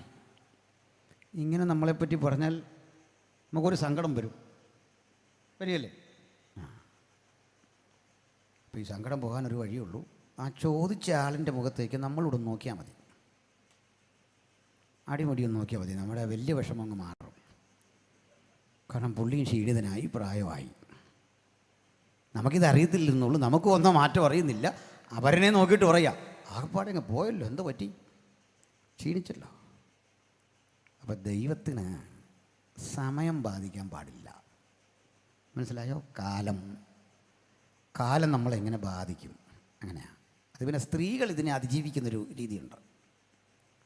സഹോദരിമാർ ഇങ്ങനെ വല്ലതും പറഞ്ഞാൽ പറയും, എൻ്റെ ചെറുപ്പത്തിൽ എന്നെ ഒന്ന് കാണണമായിരുന്നു, ഞങ്ങളുടെ അച്ഛൻ്റെ അടുത്ത് ചോദിക്കണം. ഏത് ധൈര്യത്തിലേക്ക് പറഞ്ഞെന്നറിയണ്ടേ? അവർക്കറിയാൻ ആരും പോയി അവരുടെ ചെറുപ്പത്തിൽ ഇനി അവരെ കാണുകയില്ലെന്ന്. എങ്ങനെ പറ്റുമത്? സാധിക്കുന്ന കാര്യമാണോ? പിന്നെ ആകെപ്പാടെ ഒരു പഴയ ഫോട്ടോ എടുത്തിട്ടുണ്ട്, കല്യാണ ഫോട്ടോ. അതും പഴയ കല്യാണ ഫോട്ടോ അല്ലേ. പണ്ടത്തെ കാലത്തെ കല്യാണ ഫോട്ടോ എന്ന് പറഞ്ഞാൽ ഈ ഓലയിട്ട പന്തല, അതിനകത്തോടി നിഴലടിച്ച് കണ്ടാൽ ആ കഴിക്കാൻ വന്നവരും പാസ്റ്ററും കല്യാണം നടത്തിയവരും എല്ലാം ത്വക്ക് രോഗമുള്ളവരാന്ന് തോന്നും. മൊത്തം പേർക്കും ത്വക്ക് രോഗം. കണ്ടു കഴിഞ്ഞവർക്ക് ഇതുമല്ല ഇത്തരം അസലയത്തിലുള്ള ആൾക്കാർക്ക് ഭക്ഷണം കൊടുക്കാൻ തോന്നും. ഇതൊന്നും കൊണ്ട് വാദം ചെയ്യിക്കാൻ പോകുന്നില്ലെന്നേ. പ്രായം അഫക്റ്റ് ചെയ്യരുത്. ഇതായി പറഞ്ഞു നിൻ്റെ അർത്ഥം. ഒന്നുകൂടി പറഞ്ഞാൽ, ഭൂതകാലം, ഭാവികാലം, വർത്തമാനകാലം എന്നൊന്നുണ്ടാകാൻ പാടില്ലാത്ത കാലാതീതനാകണം ദൈവം. കാലത്തിനതീതൻ, കാലാധീനനാവരുത്. ഓക്കെ? അതുകൊണ്ട് ഏത് ശ്രേഷ്ഠന്മാരും, ചില ശ്രേഷ്ഠന്മാരൊക്കെ മരിക്കുമ്പോൾ മരിച്ചു എന്നല്ല പറയുന്നത്, കാലം ചെയ്തു, കാലം കയറി അടിച്ചെന്ന്. ഞങ്ങൾക്കൊക്കെ എന്തോ പറ്റിയേ? നമുക്കിതാ പറ്റിയ, നമ്മളും കാലം ചെയ്തു, അത്രേ ഉള്ളൂ. വ്യത്യാസം അത്രേ ഉള്ളൂ. കാര്യം മനസ്സിലായോ? അത് പറയാൻ കാരണം നമുക്ക് ഭൂതകാലത്തിലേക്ക് പോകാൻ വയ്യ. ഒരു രക്ഷയില്ല ഭൂതകാലത്തിലേക്ക് പോകാൻ. ഞാൻ മനസ്സിലാക്കുന്നിടത്തോളം നമ്മുടെ പ്രസിഡൻറ്റ് സ്ട്രിക്റ്റായൊരു മനുഷ്യനാണ്. അങ്ങനെയാണല്ലോ അത് അധികാര സ്ഥാനത്തിരിക്കുന്നവരൊക്കെ ആ സ്ട്രിക്റ്റായിട്ട് പോയി നോക്കില്ല. വീട്ടിലെ മക്കളോട്, ഭാര്യയോട്, പാസ്റ്റർമാരോടെല്ലാം ഒരല്പം ഗൗരവം, നമ്മളങ്ങനെയാണ്. പക്ഷേ ഈ അച്ഛൻ്റെ സകല ഗൗരവവും ചോർത്തിക്കളയുന്ന ചിലർ ആ വീട്ടിലുണ്ട്. അത് ഈ കൊച്ചുമക്കളാണ്. ഒരു രക്ഷയില്ല, സകല ഗ്ലാമറോടെ പോവും. വരച്ച വരയിൽ അവർ നിർത്തും. ഞാൻ കഴിഞ്ഞ ദിവസം കേരളക്കരെ മുഴുവൻ നടുക്കിയ ഒരു മഹാവിപ്ലവകാരി എടുത്താൽ പോയത് വെള്ളത്തുവൽ സ്റ്റീഫൻ. കേട്ടിട്ടുണ്ടാവും. ഒരു കാലഘട്ടത്തിൽ അദ്ദേഹത്തിൻ്റെ തലയുടെ വില സർക്കാർ ഇട്ടത് 1,00,000 രൂപയാണ്. സാധുവായിട്ട് അദ്ദേഹം ഇപ്പോൾ ഒരു ടൈലറി സെൻറ്റർ ഒക്കെ നടത്തി പോവുകയാണ്. ഈ വിപ്ലവ കഥകളൊക്കെ പറഞ്ഞപ്പോൾ ഞാൻ ചോദിച്ചു, മക്കളുണ്ടോ? ഉണ്ട്. കൊച്ചുമക്കളുണ്ടോ? ഉണ്ട്. 2.5 വയസ്സ്. എന്നാൽ ഞാൻ പറയാം, നക്സൽബാരി വിപ്ലവത്തെക്കാൾ വലുത് വരാൻ പോകുന്നു. പഞ്ചപുച്ച വടക്കി അച്ഛനെ അനുസരിപ്പിക്കുക പയ്യൻ, ആ കുഞ്ഞെ, കൊച്ചുമോൻ. അങ്ങനെ ഒരു മോൻ്റെ കഥ പറയാം. ഒരു കൊച്ചുമോൻ ഒരു രാത്രി എണീറ്റു, ഭയങ്കര കരച്ചിൽ. കരഞ്ഞ് ബഹളം വെച്ചപ്പോൾ വീട്ടിലെല്ലാവരും ഉണർന്നു. വല്യപ്പനും വല്യമ്മ എല്ലാം ഉണർന്നൊരു ചോദിച്ചു, എന്തോ കുഞ്ഞ് കരയുന്നേ? അവൻ അവരുടെ കാര്യം പറഞ്ഞതേ, എനിക്ക് കുറേ മഞ്ചാടിക്കുരു വേണം, അതൊരു ഡബ്ബയ്ക്കകത്തിട്ട് കിളിക്കണം. പുലി രാത്രി കിടന്ന് മഞ്ചാടിക്കുരു എല്ലാം പെറുക്കി ഇതിനകത്തിട്ട് പൗഡർ ടിന്നെടുത്തിട്ട് പൗഡർ കളഞ്ഞിട്ടിട്ട് ഇതിനകത്തോട്ടിട്ട് കിലുക്കിക്കോളാൻ പറഞ്ഞു. ആരാ? ഈ ഗ്രാൻഡ് ഫാദർ ചെയ്ത പണിയാണ്. ഈ അച്ഛൻ ഇപ്പം ചെയ്തുകൊണ്ടിരിക്കുന്ന പണികളുടെ വേറെ വേർഷനാണ് ഞാൻ പറയുന്നത്. നമ്മളിപ്പോൾ എല്ലാം ചെയ്യാനിരിക്കുന്ന കേട്ടോ. കുഞ്ഞ് ചോദിച്ചു എല്ലാം ഇങ്ങനെ ചെയ്തു കൊടുക്കുക. ഇവരിങ്ങനെ കിലുക്കിക്കൊണ്ടിരിക്കുമ്പോൾ പറയാം, വല്യപ്പച്ച ഞാൻ ഇതല്ല പറഞ്ഞത്. പിന്നെ നീ എന്തുവാ പറഞ്ഞേ? എനിക്ക് ഇന്നല്ല കിലുക്കേണ്ടത്, എനിക്ക് ഇന്നലെ കിലുക്കണം. രക്ഷയുണ്ടോ? കുഞ്ഞെ, ലോകം മുഴുവൻ തീരെഴുതിയാലും നിനക്ക് ഇന്നലെ കിലുക്കാൻ പറ്റുകയില്ല. എന്താണെന്നറിയണ്ടേ? നീ കാലവിധേയനാണ്. നമുക്ക് തിരിച്ചു ചോദിക്കാം, ദൈവത്തിന് കാലത്തെ പുറകോട്ട് ചലിപ്പിക്കാൻ പറ്റുമോ? പറ്റണം. പറ്റിയില്ലെങ്കിൽ ദൈവമല്ല. മനസ്സിലായോ? ഈ ഡേറ്റ് ഇന്നലയിലേക്ക് മാറ്റാൻ കഴിയുന്നില്ലെങ്കിൽ ദൈവമല്ലെന്ന്. 2024 എന്ന് പറയുന്ന ഈ വർഷത്തെ ഒരു കൊല്ലം പുറകോട്ടിറക്കാമോ ദൈവത്തിന്? ഒന്നല്ല, എത്ര കൊല്ലവും ഇറക്കാൻ കഴിയണം എന്ന് ചങ്കുറപ്പോടെ പറയാൻ കഴിയുന്നവനെ ദൈവമെന്ന വിളിപ്പേരിന് അർഹനുള്ളൂ. മനസ്സിലായോ? ഇത് മനസ്സിലാക്കാൻ പാടാ അല്ലേ? അതെങ്ങനെയെന്നാ പറയാം. കാലം അല്ലെങ്കിൽ സമയം. മൂന്നാമത്തെ കാര്യം, ദൈവത്തിന് കാലം ബാധകമാകാത്തതുപോലെ പദാർത്ഥം ബാധകമാകരുത്. പദാർത്ഥം ചിലപ്പോഴൊക്കെ നമ്മൾ ഈ വെള്ളം കുടിച്ചിട്ട് ആ വെള്ളത്തിൻ്റെ ബുദ്ധിമുട്ട്, തണുത്തതോ ചൂടോ എന്നൊക്കെ ഉള്ള പ്രശ്നമുണ്ട്. എനിക്ക് വെള്ളം വേണ്ട, ഇങ്ങോട്ട് അതുകൊണ്ട് വരല്ല ഇപ്പോൾ തൽക്കാലം. പലരും നമ്മളെ വെള്ളം കുടിപ്പിക്കാൻ നോക്കിയിട്ടുണ്ട്. അപ്പോൾ അതുകൊണ്ട് ഇതിൻ്റെ ഇടയ്ക്ക് വന്ന ആ കുഴപ്പം അതുകൊണ്ടാണ്. ഈ വെള്ളം കുടിക്കുമ്പോൾ ചിലർക്ക് തൊണ്ടയ്ക്ക് പ്രശ്നമുണ്ട്, അതൊക്കെ കൊണ്ട്. ഇനി വേണ്ട ചില ആളുകൾ ഈ ഒരു 10-50 പേരുള്ളൊരു സഭയിൽ 500 പേരുടെ സൗണ്ട് എടുത്ത് സംസാരിക്കും. സൗണ്ട് പെട്ടെന്ന് അങ്ങ് പോകും. അത് ഈ പിള്ളേരാണ് കൂടുതൽ ഇങ്ങനെ ചെയ്യുന്നത്. പിള്ളേരങ്ങനെ ചെയ്യുന്നൊരു തെറ്റല്ല കേട്ടോ. പിള്ളേർ ഈ വല്ലാത്ത ബഹളം വെക്കാനൊരു കാരണമുണ്ട്. ഈ പുതിയ തലമുറയിൽപ്പെട്ട കുഞ്ഞുങ്ങളൊക്കെ ഈ ഭൂതത്തെ വിടുന്ന കണ്ടാൽ നമുക്ക് തന്നെ അങ്ങ് സങ്കടം വരും. ഭയങ്കര ശബ്ദത്തിലാണ് പറയുന്നത്, വിട്ടുപോകുവാൻ ഞാൻ നിന്നോട് കൽപ്പിക്കുന്നു, റൈറ്റ് നൗ. ഗ്രാമറില്ലാത്ത ഇംഗ്ലീഷാണ്. എന്താ കാര്യം എന്നറിയണ്ടേ? ഞാൻ പണ്ട് ഈ നാടക ഫീൽഡിൽ പ്രവർത്തിച്ച ഒരാളാണ്. അഭിനയമൊന്നുമല്ല, വേറെ എൻ്റെ ജോലി. അതുകൊണ്ട് സ്റ്റേറ്റ് ലെവൽ വരെയൊക്കെ മാർക്ക് ഇട്ടിട്ടുണ്ട്. അതിൻ്റെ തിയറിയൊക്കെ പഠിക്കണം. നിങ്ങൾക്ക് നല്ലപോലെ നിങ്ങൾ ആസ്വദിച്ചൊരു നാടകത്തിന് 1ാം സ്ഥാനമൊന്നും കിട്ടുകയില്ല. കാരണം ജഡ്ജിരിക്കുന്ന ആസ്വദിക്കാനല്ല, വിലയിരുത്താനാണ്. ഈ ലൈറ്റിംഗ് ഉണ്ട്. ചുവന്ന കളറുള്ള ലൈറ്റിട്ടാണ് ഒരു ഡയലോഗ് പ്രസൻറ്റ് ചെയ്താൽ ഗൗരവമായിരിക്കണം. ശൃംഗാരത്തിന് പച്ചയായിരിക്കണം. നമുക്ക് തോന്നുന്ന ലൈറ്റ് വിട്ടേച്ച് ഓരോ ആക്ഷൻ കാണിച്ച് വെച്ചാൽ ഫൗള് കുറിക്കും പുള്ളിയോടെ. അതറിയാതാണ് നമ്മൾ പറയുക സൂപ്പർ, എല്ലാവരും കൈയടിച്ചു. പക്ഷേ ആ ജഡ്ജി പണി തന്നു, അവൻ ഈ പണി പഠിച്ചിട്ടിരിക്കുക. അതിന് മുന്നരം കൊണ്ട്, നടുവരം കൊണ്ട്, ചുറ്റരം കൊണ്ട്, ഇവിടെ നിന്ന് ആരെന്ത് ഡയലോഗ് പ്രസൻറ്റ് ചെയ്യണം, അതിന് നിയമമൊക്കെ ഉണ്ട്. ഒത്തിരി തിയറികളുണ്ട്. ഈ നാടകത്തിലൊക്കെ അഭിനയിക്കുന്ന പിള്ളേർ മാർത്താണ്ഡവർമ്മയായിട്ടൊക്കെ അഭിനയിക്കുമ്പോൾ കണ്ടില്ലേ, ഒരു പയ്യൻ ഓടി വന്നിട്ട് പറയാം, പ്രഭു ഒരു കാര്യം ഉണർത്തിക്കാനുണ്ട്. ആ, കൊച്ചി രാജ്യത്ത് നിന്നൊരു പട പുറപ്പെട്ട് തിരുവിതാംകൂറിലേക്ക് വരുന്നതായിട്ട് വിവരം കിട്ടു. അപ്പോഴേക്ക് ഈ രാജാവായിട്ട് അഭിനയിക്കുന്നവൻ നെഞ്ചൊന്ന് വിരിച്ചിട്ട് പറയും, അങ്ങനെയോ പോകട്ടെ ഒരച്ചകൂണിപ്പട വടക്കോട്ട്. ഒരു ചെണ്ട അവനിങ്ങനെ മതിൽ പിടിച്ചിട്ട് നിൽക്കുക. നിങ്ങൾക്ക് തോന്നുന്നുണ്ടോ യഥാർത്ഥ മാർത്താണ്ഡവർമ്മ ഇങ്ങനെയാണ് ചെയ്യുന്നതെന്ന്? തോന്നുന്നുണ്ടോ? യഥാർത്ഥത്തിൽ മാർത്താണ്ഡവർമ്മ ഇങ്ങനെ ഇടുന്ന അലറുവോ, പോകട്ടെ എന്നൊന്നും പറയില്ല. എന്താ കാര്യം? ഇവനിത് പറയാൻ കാരണം അവൻ്റെ കുഴപ്പമില്ല, അവന് തന്നെ അറിയാം അവൻ മാർത്താണ്ഡവർമ്മ അല്ലെന്ന്. മനസ്സിലായില്ലേ? അല്ല, അടൂരുള്ളവർക്ക് മനസ്സിലായില്ലേ, പിന്നെ ഇവിടെ ഉള്ളവർക്കാണ് മനസ്സിലാക്കുന്നത്. പോകട്ടെ വടക്ക്. എന്തിനാടാ ഈ മതിൽ പിടിക്കുന്നവല്ലാതെ? ഇതുവല്ലം പോകുന്നുണ്ടോ? ആ, എന്തെല്ലാം കോലാഹലങ്ങൾ, എന്തെല്ലാം പ്രഹസനങ്ങൾ, എന്തെല്ലാം രീതികൾ. അപ്പടി ക്ഷമിക്കണം, ഞാൻ സാധാരണഗതിയിൽ ഈ പാട്ടൊക്കെ കഴിഞ്ഞേ വരാറുള്ളൂ, പ്രോഗ്രാമിന് വരാറുള്ളൂ. വണ്ടി കിട്ടവിടെ കേൾക്കുക. അത് പാട്ടിനോടുള്ള വിരോധമല്ല, ഞാൻ പാട്ട് ആസ്വദിക്കുന്ന ഒരാളാണ്. ഇന്നിപ്പോൾ ഇവിടെ വന്നത്, എനിക്ക് ഈ പാട്ടുകാരെ പണ്ടേ അറിയാം, നമ്മുടെ സൗരന്മാരാണ്, നേരത്തെ ഇവിടെ ഇരുന്നാണ്. എന്നാൽ ചിലതരം ഈ പാട്ടുകൾ കകത്ത് ചില പ്രകടനങ്ങൾ സഹിക്കാൻ പാടാം. നിങ്ങളൊരു പക്ഷേ വീഡിയോ കാണുന്ന ഒരു രംഗം കണ്ടേക്കാം, വീഡിയോയിലുണ്ടോയെന്ന് എനിക്കറിയില്ല. ഞാനൊരു സ്ഥലത്ത് ഒരു ദേവാസനെ വിളിച്ചിട്ട് പറഞ്ഞു, സ്റ്റേജിൽ വന്ന് നേരത്തെ ഇരിക്കണം, ഞങ്ങളുടെ രീതി അതാന്ന് പറഞ്ഞു. ഓ, പോയേക്കാം. അവിടെ ഒരു ചങ്ങാതി പാടാനുണ്ട്. അവൻ്റെ ഈ പാൻ്റെന്നൊക്കെ പറഞ്ഞാൽ ഒരു 10-45 പോക്കറ്റുണ്ട്. എനിക്ക് തോന്നുന്നു ഇത് കഴിഞ്ഞ് അവൻ ചമ്പം പറിക്കാൻ പോകുന്നുണ്ടെന്നാണ്. കാരണം അത് ഒരു ജോലിയല്ല, അതുകൊണ്ട് ഞാൻ മോശമായിട്ട് പറഞ്ഞല്ല കേട്ടോ. ഒരു ജോലി ചെയ്യുന്നവനെ അവമാനിച്ചല്ല, ഇത്രയും പോക്കറ്റുണ്ടല്ലോ കൊണ്ടാണ്. ഈ മുടി എന്നൊക്കെ പറഞ്ഞാൽ ഇങ്ങനെ വളർത്തി ഇതെങ്ങനെ ഇട്ടിരിക്കുക, അതൊരു തെറ്റല്ല. കാരണം ഇങ്ങനെയുള്ള ഫ്രീക്കന്മാർ ബൈബിളിലും ഉണ്ടായിരുന്നു. ബൈബിളിലെ ആദ്യത്തെ ഫ്രീക്കൻ നെബൂഖദ്നേസറായിരുന്നു, നഖം പോലും വെട്ടാൻ പറ്റിയില്ല. ബൈബിളിലുണ്ട് ഇതൊക്കെ. ഞാൻ ഈ നെബൂഖദ്നേസറിൻ്റെ അവസ്ഥയൊക്കെ ഓർക്കാറുണ്ട്. കാരണം നമ്മളെങ്ങാനും കാണാൻ ചെന്ന് വിളിക്കുമ്പോൾ നെബൂഖദ്നേസറിൻ്റെ ഭാര്യ ഉണ്ട്, അച്ഛാനേ പുല്ല് തിന്നാൻ അങ്ങോട്ട് പോയി, ഞാൻ കാടി കലക്കിക്കൊണ്ടിരിക്കുക, മോൻ വെയിറ്റ് ചെയ്യുക. ഇത്തരം ആളുകൾ ബൈബിളിലും ഉണ്ടായിരുന്നു. അപ്പോൾ ഇതുപോലൊരുത്തൻ ഇങ്ങനെ പാടാൻ നിൽക്കുകയാണ്. ഈ ഷർട്ടെന്നൊക്കെ പറഞ്ഞാൽ ഇത് തയ്ച്ചതാണോ എന്ന് തന്നെ നമുക്കറിയില്ല, ഇങ്ങനെ പറ്റിച്ച് വെച്ചിരിക്കുക, ഇറക്കം തീരെയില്ല, ഇവിടെ വരെ വന്നിരിക്കുകയാണ്.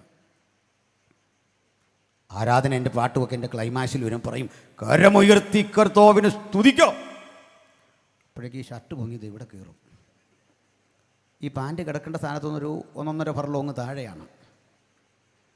ഫർലോങ്ങിൻ്റെ കണക്ക് അറിയാവുന്നൊരു കുറവല്ലേ. ഞാൻ ആ സൈഡിൽ ഇരുന്ന ഇവനിങ്ങനെ വിടുതൽ കൊടുത്ത് വന്ന് എൻ്റെ തലയിലും കൈവച്ചു. ഞാൻ ഈ മുടി എത്ര മണിക്കൂർ കൊണ്ടാണ് ചെയ്യും ഇങ്ങനെ ഒതുക്കി വെച്ചേക്കുന്നതെന്ന് എനിക്ക് അറിയത്തുള്ളൂ. എന്തെല്ലാം പ്രയോഗം നടത്തിയല്ല ഇതൊന്നും അടങ്ങുന്നത്. ഇവനെൻ്റെ തലയിലിട്ടങ്ങ് വലിച്ചു. ഈ നാളികേരം വിളഞ്ഞതാണോ എന്ന് നോക്കുന്ന ഒരു 5-6 പിടി ഇവൻ്റെ കൈ പിടിച്ചിരിക്കാനുള്ള ത്രാണി എനിക്കുണ്ടോ? ഒടുക്കം എന്താ തലയൊക്കെ വെച്ചിട്ട്, വ്യാപരിക്കട്ടെ, ഇപ്പോൾ തന്നെ വ്യാപരിക്കട്ടെ. എനിക്കൊന്ന് ഇവൻ്റെ വ്യാപരി ഇളകി കിടക്കാൻ തോന്നി. ഇങ്ങനെ ഇവൻ എന്നോട് പറയാ വ്യാപരിക്കട്ടെ എന്ന് പറഞ്ഞ് എൻ്റെ ഈ മുടിയെല്ലാം കൂടി ഇങ്ങനെ എഴുന്നേറ്റ് നിൽക്കുകയാണ്. അരുണോദയം പോലെ, ശോഭ എന്നൊക്കെ പറഞ്ഞ പോലെ. നമ്മൾ വെളിപ്പാട് ദിവസം പ്രസംഗിക്കുകയും വേണം. 7 തലയും 10 കൊമ്പും, കൊമ്പുകളിൽ 10 രാജമുടിയുമുള്ളൊരു മൃഗം. ഇതൊക്കെ പ്രസംഗിക്കാനാണ് കൊണ്ടുപോയേക്കുന്നത്. പിന്നെ ബാക്കിയൊന്നും ഞാൻ പറയുന്നില്ല. അവസാനം പിന്നെ എന്നെ അവിടെ അങ്ങ് ഇരുത്തി. ഞാൻ ചോദിച്ചു, തൊക്കുരോം വല്ലതും ഉണ്ടോ? ഇല്ല. പിന്നെ എന്തോ വ്യാപിക്കുന്ന കാര്യമാണ് പറഞ്ഞു. പകരട്ടെ. എന്തോ പകരുന്ന? ഇത്തരം പ്രഹസനങ്ങളൊരു ലോകമേ. ഞാൻ ഇത്രയൊക്കെ പറയാൻ കാരണമുണ്ട്. ബഹുമാനരേ, ഇവിടെ നമ്മൾ കണ്ടത് ഈ ദൈവത്തിനുള്ള അടുത്തൊരു യോഗ്യത പ്രായം ബാധിക്കരുത്, പദാർത്ഥം ബാധിക്കരുതെന്നും. 3ാമത്തെ യോഗ്യത പറയാം, സ്ഥലം ബാധിക്കരുത്. എന്താ സ്ഥലമെന്ന് പറഞ്ഞാൽ, നമ്മളിങ്ങനെ പ്രാർത്ഥിക്കുക, കർത്താവേ ഈ അടൂരേക്ക് നിൻ്റെ സാന്നിധ്യം എന്ന് പറഞ്ഞ് ഈ അധ്യക്ഷൻ അങ്ങ് കരഞ്ഞ് പ്രാർത്ഥിക്കുക. നമ്മുടെ പാസ്റ്റർ ദൈവം ഉടനെ പറയുക, അത് മോനെ ഞാനിപ്പോൾ ഒക്കലഹവുമായില്ല, എനിക്കിപ്പോൾ അടൂർ വരാൻ നിർവാഹമില്ല. അടുത്ത ആഴ്ച ഞാൻ അതുവഴി വരുന്നുണ്ട്. ബാംഗ്ലൂർ ഒരു പ്രോഗ്രാമുണ്ട്, അതും കഴിഞ്ഞ് അവിടെ സാന്നിധ്യം ഇറക്കിയിട്ട് ഞാൻ അടൂർ വരാതിരിക്കുകയല്ല, അവിടെ വരാം. അടൂർ സാന്നിധ്യ സ്ഥിരം ഉണ്ടല്ലോ, അതുകൊണ്ട് ഞാൻ അതുവഴി ഒന്ന് വരുന്നുണ്ട്. ദൈവം ഇങ്ങനെ പറയുമോ? ഇല്ലെന്ന്. സകല ഇടത്തും ഒരുപോലെ സാന്നിധ്യമുള്ളവനാ ദൈവം. അവിടെയാ നമ്മൾ ഈ സെൽഫായിട്ടൊരുത്തൻ ദൈവമാണെന്ന് ക്ലെയിം ചെയ്താൽ അംഗീകരിക്കാത്തതിൻ്റെ കാര്യം അതാ. ഇത് പാസ്സായാൽ മതി. നമ്മൾ കാണുന്ന ദൈവങ്ങളെല്ലാം തന്നെ നമ്മളെപ്പോലൊക്കെ തന്നെയാണ് വിദേശത്ത് പോകുന്നത്. അല്ല, അവിടെ ചെന്ന് പ്രത്യക്ഷപ്പെടുകയാണ്. ഐക്യരാഷ്ട്ര സഭയിലൊക്കെ ആ ഭിത്തി തുളച്ചിങ്ങോട്ട് പ്രത്യക്ഷപ്പെട്ടിട്ട് സമാധാനമുണ്ടാകട്ടെ ആണോ? അല്ലെന്ന്. അത് നമ്മളെക്കാളിപ്പോൾ വ്യത്യാസമുണ്ട്. കാരണം ഈ മിക്ക ആൾ ദൈവങ്ങൾ SLC പാസ്സല്ല. അതുകൊണ്ട് എമിഗ്രേഷൻ ക്ലിയറൻസ് വേണം. രാജ്യത്ത് വയലാർ രവി MP ആയപ്പോൾ വന്നൊരു മന്ത്രിയായപ്പോൾ കൊണ്ടുവന്ന നിയമമാണ്. പണ്ട് ഡിഗ്രിക്കാർക്ക് എമിഗ്രേഷൻ ക്ലിയറൻസ് ഒഴിവാക്കി കിട്ടുകയുള്ളായിരുന്നു. ഇപ്പം SLC പാസ്സായാൽ മതി. പക്ഷേ ഇവർ ആചാര്യ രജനീഷ് ഒഴികെ ഒരാളും പാസ്സല്ല. അതൊരു തെറ്റല്ലെന്നല്ല, അതൊരു കഴിവായിരുന്നു. അവർ ഒരു ദീർഘദർശനമായിരുന്നു. അവർക്കൊരു ദീർഘദർശനം ഉണ്ടായിരുന്നു. SLC എഴുതിയാൽ ജയിക്കില്ല, അതുകൊണ്ട് 3ാം ക്ലാസ്സിലെ നിർത്തി. അതൊരു ദീർഘദർശനം കേട്ടോ. അവിടെ വരെ പോയാൽ കച്ചയടിക്കില്ലെന്ന് മനസ്സിലായി, മുൻകൂട്ടി ഇതങ്ങ് നിർത്തി. അത് നമുക്ക് അഭിനന്ദിക്കാതിരിക്കാൻ വയ്യ. അങ്ങനെ ഒരു കാര്യമുണ്ടേ. അപ്പോൾ എന്തിനാ പറഞ്ഞേ? ഇവർ അവിടെ ചെന്ന് പ്രത്യക്ഷപ്പെടുക അല്ല, നമ്മളൊക്കെ പോകുന്നല്ലോ പോവുക. സ്ത്രീ പ്രസവിച്ച മനുഷ്യൻ അല്പായുസുള്ളവനും കഷ്ടസമ്പൂർണനുമാകുന്നു. അത് സകല മനുഷ്യർക്കും ബാധകമാണ്. ഇനി നിങ്ങൾക്ക് ഞങ്ങളെ വിചാരണ ചെയ്യാം, പ്രസംഗിച്ച എന്നെ വിചാരണ ചെയ്യാം. ഞാനിവിടെ നിങ്ങളുടെ മുമ്പിൽ നസ്രായനായ യേശുവിനെ ഇങ്ങനെ നിർത്തിയിട്ട് ഇതേ ചോദ്യം നിങ്ങളൊന്ന് ചോദിക്ക്. യേശുവിന് കാലം ബാധിച്ചോ? യേശുവിനെ പ്രായം ബാധിച്ചോ? സ്ഥലം ബാധിച്ചോ? സമയം ബാധിച്ചോ? പദാർത്ഥം ബാധിച്ചോ? പറഞ്ഞേ. ബാധിച്ചെന്ന് അല്ലേ? പിന്നെ 33 വയസ്സെന്തുവാ? ബാധിച്ചെന്ന്. അവൻ പാലസ്തീനിയ വിട്ട് പുറത്തു പോയില്ല. കണ്ടോ? സ്ഥലം ബാധിച്ചോ? പദാർത്ഥം ബാധിച്ചോ? അവൻ്റെ കൈകാലുകളിൽ ഇരുമ്പാണി അടിച്ചിറക്കി അവിടുന്ന് കരഞ്ഞു. മെറ്റീരിയലേ, പദാർത്ഥം ബാധിച്ചു. അപ്പോൾ യേശുക്രിസ്തു ദൈവമാണോ? ഇവിടെ ചില സൗകര്യങ്ങൾ ഞങ്ങളോട് ചോദിക്കാറുണ്ട്, യേശു ദൈവമാണെന്ന് എവിടെയെങ്കിലും പറഞ്ഞോ? സുഹൃത്തെ, യേശു പറഞ്ഞാൽ ദൈവമാവില്ല. ഇത് മൂന്നും, ഈ കടമ്പ മൂന്നും കടക്കാതെ പോയാൽ ദൈവമാകില്ല. അപ്പോൾ നിങ്ങൾ എന്നോട് ചോദിക്കുക, താങ്കൾ യേശുവിൻ്റെ ദൈവത്വം വിശ്വസിക്കുന്നോ? ഞങ്ങൾ യേശുവിൻ്റെ ദൈവത്വമല്ലേ പ്രസംഗിക്കുന്നത്. അവിടുന്ന് സമ്പൂർണ്ണ ദൈവമെന്ന കാര്യത്തിൽ ഞങ്ങൾക്ക് തർക്കമില്ല. അപ്പോൾ ഇതെങ്ങനെ യോജിക്കും? യോജിപ്പിക്കാം. ശ്രദ്ധിച്ചിരി. സ്ഥലം, കാലം, സമയം ഇത് ബാധകമല്ലാത്ത ദൈവം. അതാ ബൈബിളിൽ ദൈവത്തെക്കുറിച്ചുള്ള പരാമർശങ്ങളിൽ ഏറ്റവും ശ്രദ്ധേയം ദൈവം പിതാവ്, പുത്രൻ, പരിശുദ്ധാത്മാവ്. ക്രൈസ്തവനാണോ നിങ്ങൾ?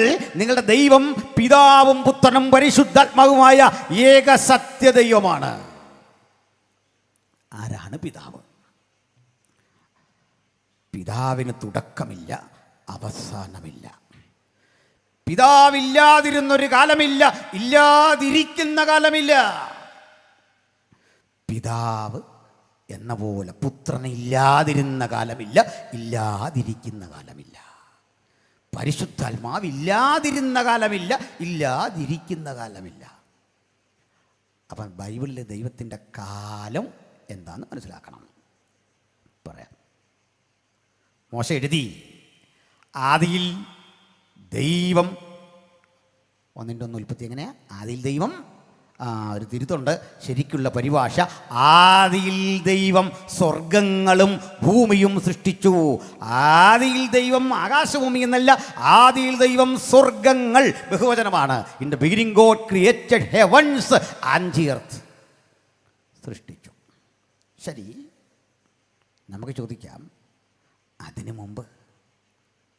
ആ ചോദ്യം പ്രസക്തമാണ്. വിവരമുള്ള അധ്യാപകന് ഉത്തരം പറഞ്ഞേ പറ്റൂ, അല്ലേ ശ്രമിച്ചേ പറ്റൂ, അല്ലാതെ ക്ലാസ്സിൽ നിന്ന് ഇറങ്ങി വിട്ടിട്ട് കാര്യമില്ല. പറയൂ, അതിനു മുമ്പ്. മോശ തീരാൻ തുടങ്ങുമ്പോഴേക്ക് പറഞ്ഞു, ഈ ചോദ്യം മോശയ്ക്കും ഉണ്ട് അതിനു മുമ്പ്. അപ്പോഴേ മോശ തീരാൻ തുടങ്ങുമ്പോൾ അദ്ദേഹത്തിൻ്റെ സഹോദരൻ മരിച്ചു കിടക്കുന്ന സമയമാകുമ്പോഴേക്ക് പറയുക, ഉൽപ്പത്തിയിൽ പണ്ട് തുടങ്ങി വെച്ച ആ വാക്യത്തെ പൂരിപ്പിച്ചിട്ട് 90 സങ്കീർത്തനത്തിൽ അതിനപ്പുറത്ത് കടന്നൊരു സമയം തരിക. കർത്താവേ, നീ തലമുറ തലമുറയായി ഞങ്ങളുടെ സംഗീതമായിരിക്കുന്നു. പർവ്വതങ്ങളുണ്ടായതിനും നീ ഭൂമിയെയും ഭൂമണ്ഡലത്തെയും സ്ഥാപിക്കും മുമ്പ് അനാദിയായും ശാശ്വതമായും ഞങ്ങളുടെ ദൈവമാകുന്നു. ഉൽപ്പത്തിക്കപ്പുറത്തേക്ക് മനുഷ്യൻ്റെ മനനബോധത്തെ കൊണ്ട് ചാടിച്ചിട്ട മോശ സമാധാനത്തോടെ മരിച്ചേ. അല്ല, ഉത്തരമില്ലാത്ത പുസ്തകമല്ലിത്. ചോദ്യങ്ങൾക്ക് കൃത്യം ഉത്തരം അളന്നു തൂക്കി കുറിച്ച് ഭക്തൻ്റെ മനസ്സിനെ സംതൃപ്തിപ്പെടുത്തുന്ന മഹാസാഗരമാണ് ഈ പുസ്തകം. ഇന്ന് രാത്രി ഇതുകൊണ്ടാണ് വന്നിരിക്കുന്നെങ്കിൽ ഒരു കാര്യം ഉറപ്പാ, ഈ കൃതിയുടെ ഉത്കൃഷ്ട ഭാവങ്ങളോട് എതിർക്കാൻ കെൽപ്പുള്ള ഒരാശയവും ലോകചരിത്രം കണ്ടിട്ടില്ല. അതാ ഞങ്ങൾ ഇന്ന് രാത്രി ആ മഹത്തര വചനത്തെ ഉയർത്തുന്നത്, അതിലെ സിദ്ധാന്തത്തെ ഉയർത്തുന്നത്, ആശയത്തെ ഉയർത്തുന്നത്. അപ്പം നമുക്ക് ഉൽപ്പത്തിയിൽ നിന്ന് ആ ചരിത്രം ഒരു ഡയഗ്രം വരച്ച് മുമ്പോട്ട് പോകണം. ആദിയിൽ ദൈവം, ശരി, ഒരു വര വരച്ച് ഇങ്ങനെ പോകാമല്ലോ. ആ വരുന്ന വഴിക്ക് നമ്മുടെ പഴയ നിയമത്തിലെ പല പ്രിയപ്പെട്ടവർ, മോശ ജനിക്കുന്നു, അബ്രഹാം ജനിക്കുന്നു, യേശു ജനിക്കുന്നു, പിന്നെ ഇങ്ങോട്ട് വന്ന് മഹാരഥന്മാർ, ഗാന്ധിജി ജനിക്കുന്നു, വിവേകാനന്ദൻ ജനിക്കുന്നു. ഇങ്ങനെ വന്ന് ഇന്ന് കൺവെൻഷൻ വരെ നടക്കുന്ന ഒരു വര ഇങ്ങനെ ഇട്ട് പോകാം. പോകത്തില്ലേ? പോകാം, അടയാളപ്പെടുത്തി പോയാൽ മതി. പക്ഷേ ഈ വരവിലേ നമ്മുടെ കൂടെ വരാത്ത ഒരാളുണ്ട്. അത് യേശു കർത്താവാണ്. കർത്താവ് പറയും, നിങ്ങൾ മുമ്പോട്ട് പോക്കോ, നമുക്ക് കാണാം. കർത്താവെ, നിന്നെ എവിടെ വെച്ചാൽ കാണുന്നേ? കാണാമെന്ന് പറഞ്ഞു വിടുമല്ലോ. വേണ്ടെന്ന്, ഞാൻ പുറകോട്ട് നടക്കാം. അതെങ്ങനെ പറ്റും? പറ്റുമെന്ന്. നമ്മളിങ്ങനെ ഒരേ വഴിക്ക് പോവാ, ഈ വഴി ഇങ്ങനെ ഇങ്ങോട്ട് പോകുമ്പോൾ നേരെയാ, പുറകോട്ട് നടന്നാൽ എവിടെ ചെല്ലും? അയ്യോ, കർത്താവ് ഇത് പ്രാർത്ഥിച്ചുറപ്പിച്ച കാര്യം ഇങ്ങനെയാണെന്ന്. നമ്മൾ മുമ്പോട്ട് നടക്കും, കർത്താവ് പുറകോട്ട് നടക്കും. അതേ ഞാൻ പറഞ്ഞല്ല. എമ്മൗസിലേക്ക് പോയ ശിഷ്യന്മാരില്ലേ, അതൊരു സഹോദരിയും തൻ്റെ ഭർത്താവുമാണെന്ന് അവർ പഠനം. കുടുംബത്തിലേക്കാണ് പോയെന്ന്. അവർ രണ്ടുകൂടെ പോവുക. അവർ ഈ പലവിധ കാര്യങ്ങൾ പറഞ്ഞുകൊണ്ട് പോവുക, ഭാര്യയും ഭർത്താവിടെ. മനസ്സിലായില്ലേ?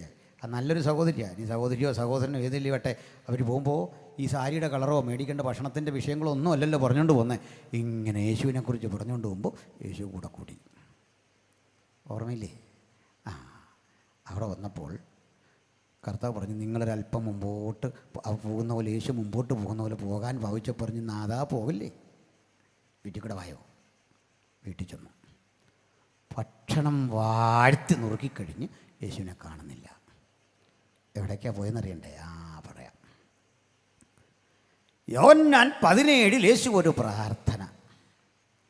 പിതാവേ, ലോകാരംഭത്തിന് മുമ്പ് നിൻ്റെ അടുക്കൽ എനിക്കുണ്ടായിരുന്ന മഹത്വത്തിലേക്ക് എന്നെ കൈക്കൊള്ളണം. എവിടേക്ക് എന്നെ കൊണ്ടുപോകണമെന്നാ? ലോകം ആരംഭിക്കുന്നതിന് മുമ്പേ നിൻ്റെ അരികിൽ ഞാൻ ഇരുന്നിരുന്നു.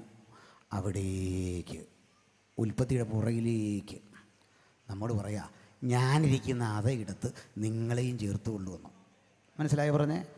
അപ്പം നമ്മൾ ഇതുണ്ട് ഇങ്ങനെ ഇറങ്ങി ഇവിടെ വരുമെന്ന് യേശു ഇവിടെ നിൽപ്പുണ്ടെന്ന് പിടിയിട്ടില്ല.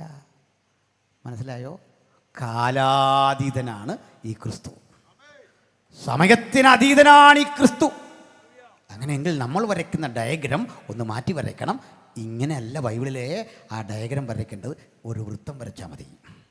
ആ വൃത്തത്തിൽ ഉൽപ്പത്തി എവിടെ അടയാളപ്പെടുത്തണം. ആ വൃത്തത്തിൽ എവിടെ കുത്തിയാലും അത് അതിൻ്റെ ആരംഭമാണ്. പക്ഷേ വന്ന് നിൽക്കുന്നത് അതിൻ്റെ പുറകിലാണ്. കാരണം സ്ഥലവും കാലവും സമയവും പദാർത്ഥവും ഒന്നും ബാധിക്കാത്തവനാണ് നമ്മുടെ കർത്താവ്. അതുകൊണ്ട് വചനം പറയുക, അവന് ഗതിഭേദത്താലുള്ള ആച്ഛാദനമില്ല. മനസ്സിലായല്ലോ? ഇനി ഈ പിന്നെ നമ്മൾ കണ്ട 33 വയസ്സ് പറയാം. ആരംഭമില്ലാത്ത, അവസാനമില്ലാത്ത, സ്ഥലം, കാലം, പദാർത്ഥം ഇവയ്ക്ക് വിധേയനാകേണ്ട ആവശ്യമില്ലാത്തവൻ മനഃപൂർവ്വം അതിന് വിധേയനാകാൻ താഴേക്കിറങ്ങിയ ആ പ്രക്രിയയുടെ പേരാണ് സുവിശേഷം. ഇതൊന്നും വേണ്ടാത്തവനെ താഴേക്കങ്ങ് ഇറങ്ങിയെന്ന്. അതിൻ്റെ പേരാ സുവിശേഷം. അപ്പോൾ അവന് സ്ഥലം ബാധകമായി, സമയം ബാധകമായി, പദാർത്ഥം ബാധകമായി. അതാ നമ്മൾ കണ്ട 33.5 വയസ്സിലെ സമ്പൂർണ്ണ മനുഷ്യൻ.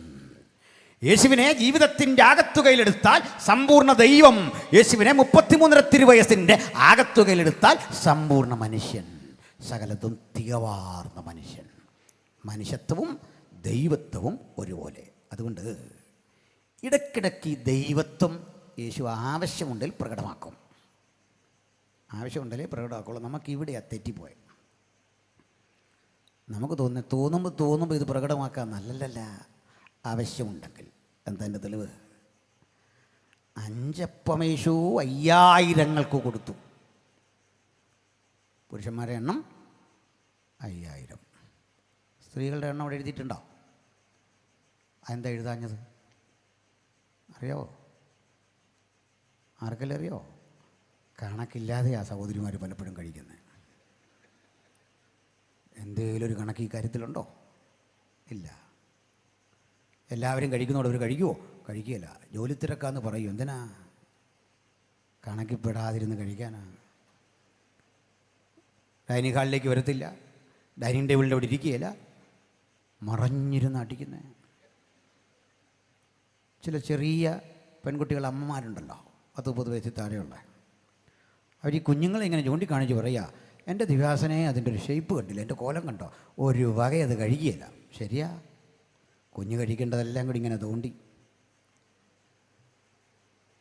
അന്നേ വചനം തീരുമാനിച്ചാൽ നിങ്ങളുടെ കണക്ക് പോലും എഴുതുന്നില്ലെന്ന് കഴിച്ചേ. നിങ്ങൾക്കൊരു വില വരാൻ വേണ്ടി ചെയ്താ. ഇതേ ഭക്ഷണം കഴിച്ചു, ഭയങ്കര തൃപ്തി, സംതൃപ്തി വന്നു. ഒന്നാമത് ഈ യവത്തപ്പം എന്നൊക്കെ പറഞ്ഞാൽ കഴിക്കാൻ കൊള്ളാത്ത സാധനമാണ്. വിശ്വാസമില്ല? ഞാനിത് ഗൾഫിലൊരിടത്ത് പ്രസംഗിച്ചു. യവത്തപ്പം ഭക്ഷ്യയോഗ്യമല്ല, മൃഗങ്ങൾക്ക് കൊടുക്കുന്ന, ബാക്കി തെളിവുകളൊക്കെ കൊടുത്തു. കുതിരയ്ക്ക് കൊടുക്കുന്ന ഭക്ഷണ. എന്നെ വിളിച്ചോണ്ട സഹോദരൻ അടുത്ത ദിവസം ഒരു ഹോട്ടലിൽ പോയി യവത്തപ്പം വാങ്ങി തന്നു. ഒരപ്പം ചുറ്റും ഇങ്ങനെ പുല്ലെല്ലാം അരിഞ്ഞിട്ടിരിക്കുന്നു, കുറേ കാടെല്ലാം അരിഞ്ഞിട്ടിട്ടുണ്ട്. അത് കഴിച്ചു. അന്ന് വൈകിട്ടും അത് കഴിച്ചു, പിറ്റേന്ന് രാവിലെ അത് കഴിച്ചു. ഒരു 2-3 തവണയായപ്പോൾ ഞാൻ പറഞ്ഞു, ബ്രദർ ഒരു കാര്യം ചെയ്യും, ഭക്ഷണത്തിന് പോകണോ? അതെ. എൻ്റെ കഴുത്തിലൊരു കയറ് കെട്ടി തന്നാട്ടോ, ഞാൻ പോയി മേഞ്ഞിട്ട് കയറി വരാമെന്ന് പറഞ്ഞു. എന്നിട്ട് എന്നോട് പറയുക, പാസ്റ്റർ പറഞ്ഞ പോലല്ല, യവത്തപ്പം ടേസ്റ്റ് ചെയ്യാന്ന് കാണിക്കാനാ. ഇതേ മൈദ ചേർത്ത സാധനമാണ്. കാരണം യവത്തപ്പത്തിൻ്റെ തനി സ്വഭാവം, അതിനൊരു കയ്പുണ്ട്. 6-7 തവണ ഇടിച്ചു കുറുക്കി തെളിനീര് കളഞ്ഞിട്ടേ ഇത് കഴിക്കാൻ പറ്റൂ. കയ്പുണ്ട്. അപ്പോളേ 5 യവത്തപ്പവും 2 മീനും കൊണ്ടൊരു പയ്യൻ വന്നെങ്കിൽ അത് മൊത്തം അവന് കഴിക്കാനല്ല. ചില പഠനം പറയുന്നത് ഇത് കൊണ്ടുവന്ന അന്ത്രയോസിൻ്റെ മകനാണെന്നാണ്. അപ്പോൾ 2 അപ്പം മോനും 3 അപ്പം അന്ത്രയോസിനും, ഓരോ മീനും 2 പേർക്കും. ഇതതിൻ്റെ കണക്ക്. ഒരു 5 അപ്പം 2 മീനും കൂടെ ഒരു കൊച്ചു പയ്യൻ അടിക്കുമോ?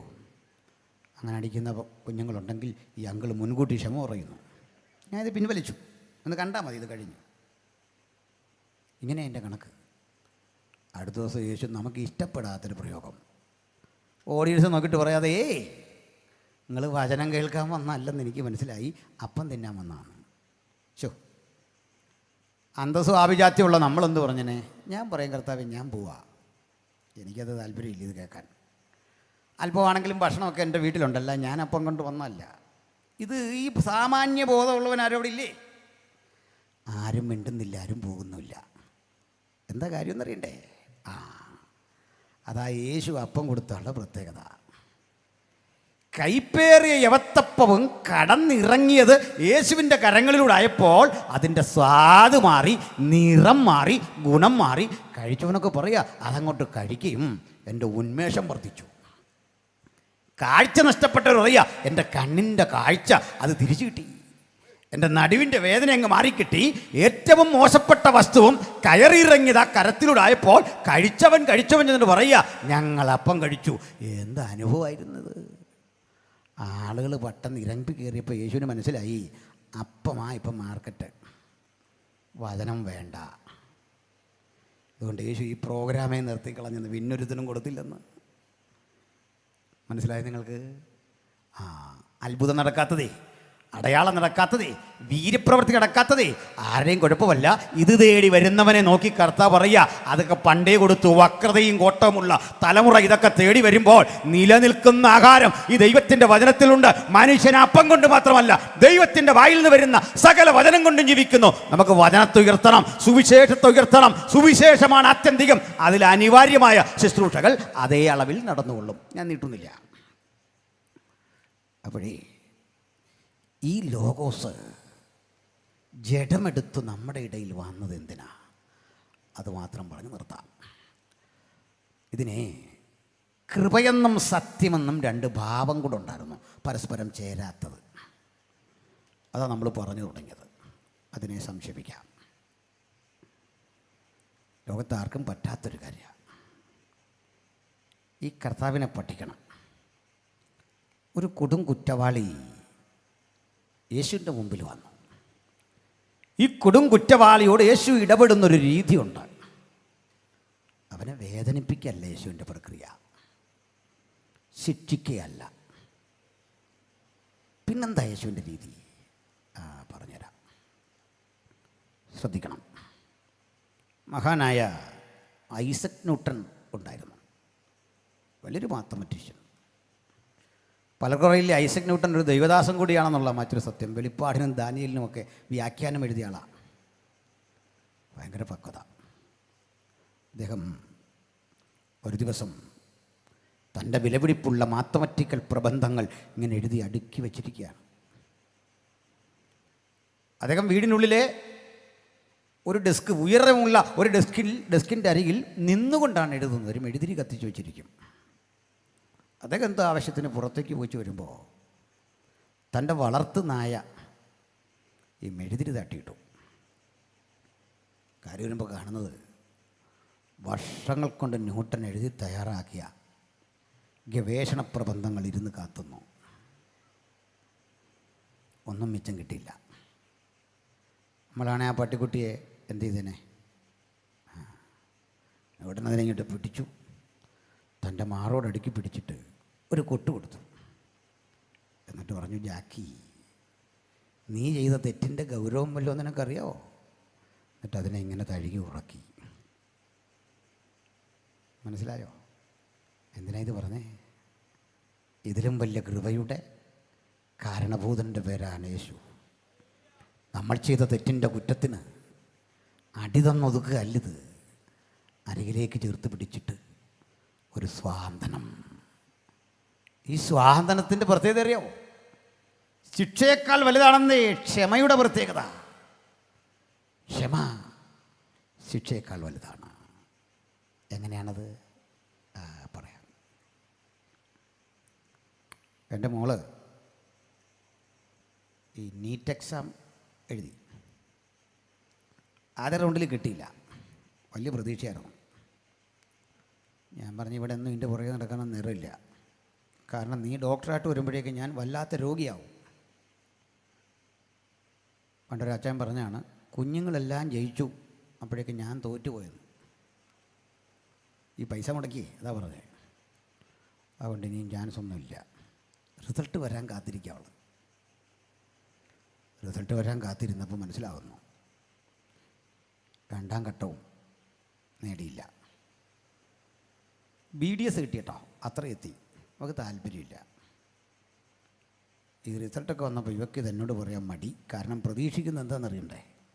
നോ, ഇനി കണ്ടിന്യൂ ചെയ്യാൻ പറ്റില്ല.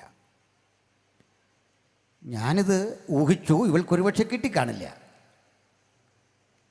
ശിക്ഷ ഭയന്ന് കഴിയുന്ന കുഞ്ഞിൻ്റെ അരിയിലേക്ക് എന്നിട്ട് പറഞ്ഞു, കുഞ്ഞുവാ, you please wait for the next opportunity. കുഞ്ഞ് പഠിച്ചാട്ടെ, ധൈര്യമായിട്ട് പോയാട്ടെ. ഇവൾ പൊട്ടിയൊരു കരച്ചിൽ. കാരണം പ്രതീക്ഷിച്ചത് ശിക്ഷ, കൊടുത്തത് കാരുണ്യം. മനസ്സിലാകുന്നോ? ചെറിയ ഉദാഹരണം പറഞ്ഞതിനെന്നറിയണ്ടേ? എന്തുകൊണ്ട് എനിക്ക് തോന്നിയെന്നറിയണ്ടേ? അതാ അപ്പൻ്റെ ഹൃദയം. അപ്പൻ്റെ ഹൃദയം പലപ്പോഴും കാഠിന്യമായി കാണുന്നവർക്ക് തോന്നും. ഞാനതുകൊണ്ട് പറയാറുണ്ട്, അപ്പനാരാണെന്നറിയണമെങ്കിലേ വാക്കിലും ശകാരത്തിലും ശണ്ടയിലും തല്ലുന്ന വടിയിലും മാത്രം ശ്രദ്ധിച്ചാൽ പോരാ. ഇവിടുന്ന് പഠിക്കാൻ പോകുന്ന കുഞ്ഞിനെ ആലപ്പുഴയാണെന്ന് തോന്നുന്നു, റെയിൽവേ സ്റ്റേഷൻ അടുത്തെന്ന് തോന്നുന്നു, അല്ലെ തിരുവല്ല, അല്ലെ ചെങ്ങന്നൂർ. അപ്പൻ നിങ്ങളെ കൊണ്ടുപോകുന്ന വഴിക്ക് അമ്മയും സഹോദരനും വേണ്ടപ്പെട്ടവരൊക്കെ ഉണ്ട്. അമ്മ 100 കാര്യങ്ങളിങ്ങനെ പറയും, അപ്പനൊന്നും പറയില്ല. ഒരു മോശടൻ ലുക്ക് അപ്പൻ. അമ്മയോട് ഇങ്ങനെ ചേർന്ന് വന്നു. അമ്മ ചുംബിച്ചു. അമ്മ കരഞ്ഞു. നിങ്ങളും കരഞ്ഞു. അപ്പന് കരച്ചിലൊന്നുമില്ല. വണ്ടി ചൂളം വിളിച്ചെടുത്തു. അങ്ങോട്ട് തിരിയുമ്പോഴേക്കും നിങ്ങൾ ഒന്ന് ശ്രദ്ധിക്കണം. അപ്പൻ്റെ മുഖത്തേക്ക് ആരും കാണാതെ കണ്ണു തുടയ്ക്കുന്ന അപ്പനെ കാണാം. കണ്ണും തുടയ്ക്കും. അതാണ് അപ്പൻ. മനസ്സിലായോ? ആരും കാണില്ല. നമുക്കൊരപ്പനുണ്ടെന്ന് മുകളിൽ. ശിക്ഷിച്ചു തോൽപ്പിക്കുന്നവനല്ല, സ്നേഹിച്ചു മാത്രം. അങ്ങനെ ഒരു അപ്പനെ, സ്വർഗാദി സ്വർഗത്തിൽ അധിവസിക്കുന്നവൻ്റെ മഹത്വം മനസ്സിലാക്കാതെ മനുഷ്യരാശി ക്ഷയിച്ച ഇടത്ത് ഇതാ അവിടുത്തെ തേജോമയനായ പുത്രൻ കൃപയും സത്യവും നിറഞ്ഞവനായി വന്നു. ഞാൻ ആദ്യം പറഞ്ഞതിന് ഇങ്ങനെ ഉപസംഹാരം പറയാം. എന്നിട്ട് കുറ്റം ചെയ്തവനെ വെറുതെ വിടുകയല്ല, കുറ്റത്തിന് ശിക്ഷ കൊടുത്തേ പറ്റൂ എന്ന് നിയമം നിൽക്കുന്ന ഇടത്ത് ഈ അപ്പൻ ശിക്ഷ കൊടുത്ത് എങ്ങനെയാണെന്നറിയണ്ടേ? എന്താ ഇവൻ്റെ കുറ്റം? കുറ്റപത്രം വായിച്ച് കെട്ടിട്ട് പറയുക, അവനെ കല്ലെറിഞ്ഞു കൊല്ലണം, പ്രാണനില്ലായ്മ ചെയ്യണം. അവൻ്റെ കുറ്റത്തിൻ്റെ ഗൗരവമത.